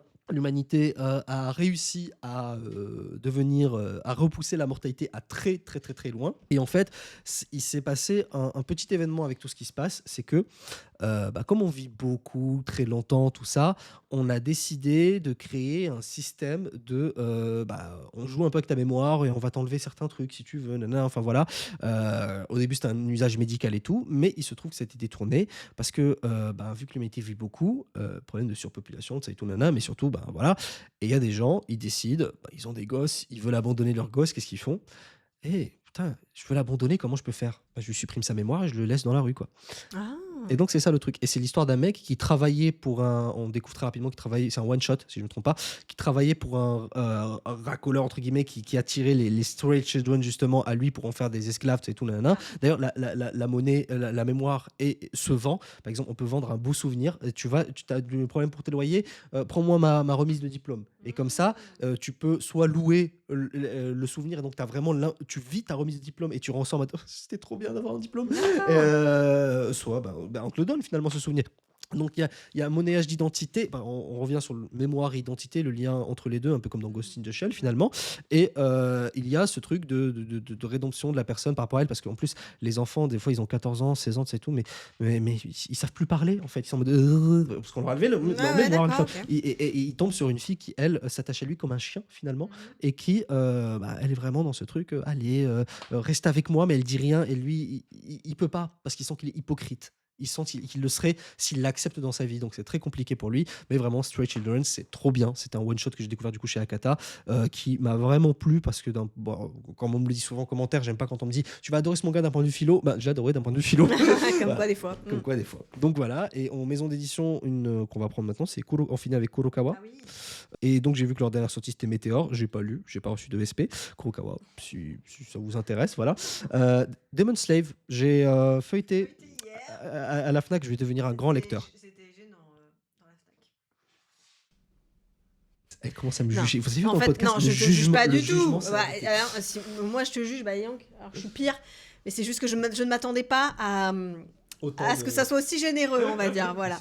On aime cette générosité. Et du coup, l'autre sortie chez Kurokawa qui vient de sortir, c'est Météoria. Ce qui paraît, c'est trop bien. Encore une fois, je ne l'ai pas lu. Mais peut-être que je vous ferai une petite review philo si je lis le tome 1, histoire de pouvoir vous faire un retour dans les plus brefs délais, parce que ça m'a l'air très intéressant d'un point de vue philosophique. Call of the Night, j'ai commencé. J'avais du mal à Call of the Night parce que vraiment tout le monde me dit que c'est trop bien, mais les chara design enfants avec ce mood sexuel qu'il y a, j'y arrivais pas. Mais j'en ai parlé beaucoup avec des gens de chez Kurokawa qui m'ont dit non, c'est vraiment un truc. Déjà, si t'as vécu des moments d'insomnie, tu te reconnais totalement dedans. Et puis donc là, j'ai commencé Call of the Night. Donc toi, t'aimes beaucoup Call of the Night? J'aime beaucoup cette ambiance. Enfin, moi, c'est surtout l'ambiance que j'aime beaucoup. Mais je peux comprendre ta réticence au niveau des chara design. Moi, je trouve que c'est une super série. J'adore ces moods de nuit comme ça. Et moi, c'est une série que j'aime bien. Ouais. Ok, d'accord. Slime, moi, ça m'intéresse pas. En scène, c'est alors en scène, t'en vas-tu de moment? En scène, de ce que je veux comprendre, il y a on salue bien bas Augustin de chez Kana qui adore cette licence. Moi, j'étais prof de philo dans un lycée de danseurs classiques, des danseurs professionnels, donc les classes de 14 élèves qui sont des perfectionnistes. Vraiment, c'est fou. Ils se levaient tous les matins à 5h30, ils faisaient leur lessive, tout ça et tout. Ils allaient danser le matin quand ils étaient au lycée. Jusqu'à une certaine heure. Puis après, l'après-midi, c'est cours académique. Et juste pour vous dire, moi, les cours de philo, des fois, j'ai commencé à 17h pour finir à 19h avec eux. Et le lendemain, c'était rebelote pendant toute la semaine, même des fois le samedi. Et c'est pour ça que quand j'ai vu qu'il y avait un manga en scène qui parlait du coup de la danse classique, je voulais leur offrir. Donc j'aurais dit, lisez ça. Et encore une fois, ça me permet de revenir sur un truc génial sur le manga. Si vous voulez recommander un manga à quelqu'un, essayez de le recommander par rapport à ses centres d'intérêt. C'est ça qui fonctionne. N'essayez pas de le recommander à Naruto tout de suite. Essayez de voir, tu fais quoi dans la vie? Lis ça, ça va te plaire. Donc, par exemple, on monte pas un film sur l'espace avec quelqu'un qui n'a rien à faire de l'espace. Mais si on connaît quelqu'un qui adore l'espace, bah, ça va créer quelque chose. Enfin voilà. Donc même chose pour le manga. Pour moi, l'introduction manga, c'est bien en scène pour des gens qui sont dans la danse. Centuria, tome 4. Moi, j'aime beaucoup Centuria. Je veux voir ce que ça donne plus tard. Est-ce que toi, tu as des choses qui te... Non, bah moi du coup là c'est sorti enfin, j'ai pu lire la dernière fois, j'en avais juste évoqué ça m'intéressait de le lire, mais Ouais. du coup j'ai lu Hitman Fav, donc c'est de chez Kurokawa aussi, donc cette histoire de ce tueur à gages qui se retire du métier pour devenir fan à plein temps d'une chanteuse d'un groupe de musique, donc d'idol. Et moi je trouvais que c'était très sympathique, encore une fois, à voir combien de temps ce style de gag peut fonctionner sur la durée, mais c'était très marrant, très frais, et le monsieur a des arguments qui sont non négligeables. Pardon, excuse-moi, c'était très beau, mourir. Mais non, c'est très rigolo, très léger. Et encore une fois, le contraste entre le tueur à gages sanguinaire et le gros fanboy fonctionne très très bien. Donc c'était très sympa. C'était la rubrique du coup sortie annoncée et on finit là maintenant avec la rubrique question de la commu. Je vous ai posé une question sur Instagram. Si vous avez une question pour le podcast, question à laquelle on a reçu 2 questions. On va essayer d'en prendre une. Pour quel animé de Dahlia, du coup, pour quel animé attendez-vous fortement une nouvelle saison? Alors, une nouvelle saison, c'est-à-dire une suite. Toi, Moi, Kazen. non, mais je pourrais citer Doro et Doro. Vraiment, cette suite-là, je ne l'attendais plus. Enfin, c'était vraiment la bonne surprise quand je l'ai vu annoncer. C'était vraiment top. Maintenant, dans quelque chose qui n'a pas été annoncé, oui, moi, j'aimerais bien avoir une date pour JJK. C'est pas très original, mais bon. Non, mais je suis quand même assez curieuse de voir ce que Kagurabashi a dans le ventre, quand même. Ok. Ouais. Bah, sensiblement, même réponse que toi. Si tu regarderais Kagurabashi, parce que toi, tu t'es quand même vachement. Sans vouloir faire le mec différent, mais tu t'es vachement affranchi de ce style de licence quand même. Oui, oui. Très shonénonesque. Mais ça n'empêche pas que je peux kiffer de ça et tout. Ouais, mais je pense tu que jetterais un coup d'œil. Ouais, mais je pense qu'il faudra plus que je lise que je regarde. Sinon, mais à part ça, en fait, moi, c'est un truc, une nouvelle saison, ce serait Chainsaw Man, parce qu'en fait, la partie 2, une saison de la partie 2, pas la suite, parce qu'en fait, la partie 2, j'ai eu beaucoup de mal en manga, parce qu'en fait, je trouvais qu'il fallait tout lire d'un coup, et à chaque fois, j'oubliais ce qui s'était passé avec Yoru, tout ça, nana. Je profitais de la partie 2, et j'aimerais bien un truc qui me ferait plaisir, c'est qu'on me balance en gros batch la partie 2 de Chainsaw Man en animé, histoire de pouvoir enfin rentrer dans le train de la partie 2 parce Mais que t'as pas j'ai pas réussi. accroché, Parce que j'ai pas quoi. accroché. Ouais, ça Et t'a perdu. et je me dis que potentiellement l'anime me fera accrocher parce que l'anime a aussi des fois ce rôle de t'as pas aimé le manga, bah, l'anime peut être une seconde révélation. Complètement. Donc voilà. C'était le Seretei ne répond plus, On répond plus de rien. hosté par Katsu Sensei Et la vague manga. et Rukia. J'espère que ça vous a plu. Pour le jeu rigolol, en fait, on l'a pas fait dans le podcast, mais on va en faire des TikTok. Il s'agit de Bankai traduit en français que notre cher Lavague essaye de deviner à quel capitaine il appartient. Pas avec beaucoup de brio, faut bien l'avouer. Ouais, Je suis une fausse fan. référencement en commentaire. Mais du coup, Je l'ai fait voilà. exprès d'être nul, c'est pour avoir. Oui. Comme ça, t'auras plein de commentaires. Sur ce, passez une très bonne semaine, un très bon mois. On vous dit à la prochaine. Peut-être qu'il y aura un podcast Japan Expo en juillet. On essaye de voir ça. Ah ouais. Sur- Ciao. Ciao.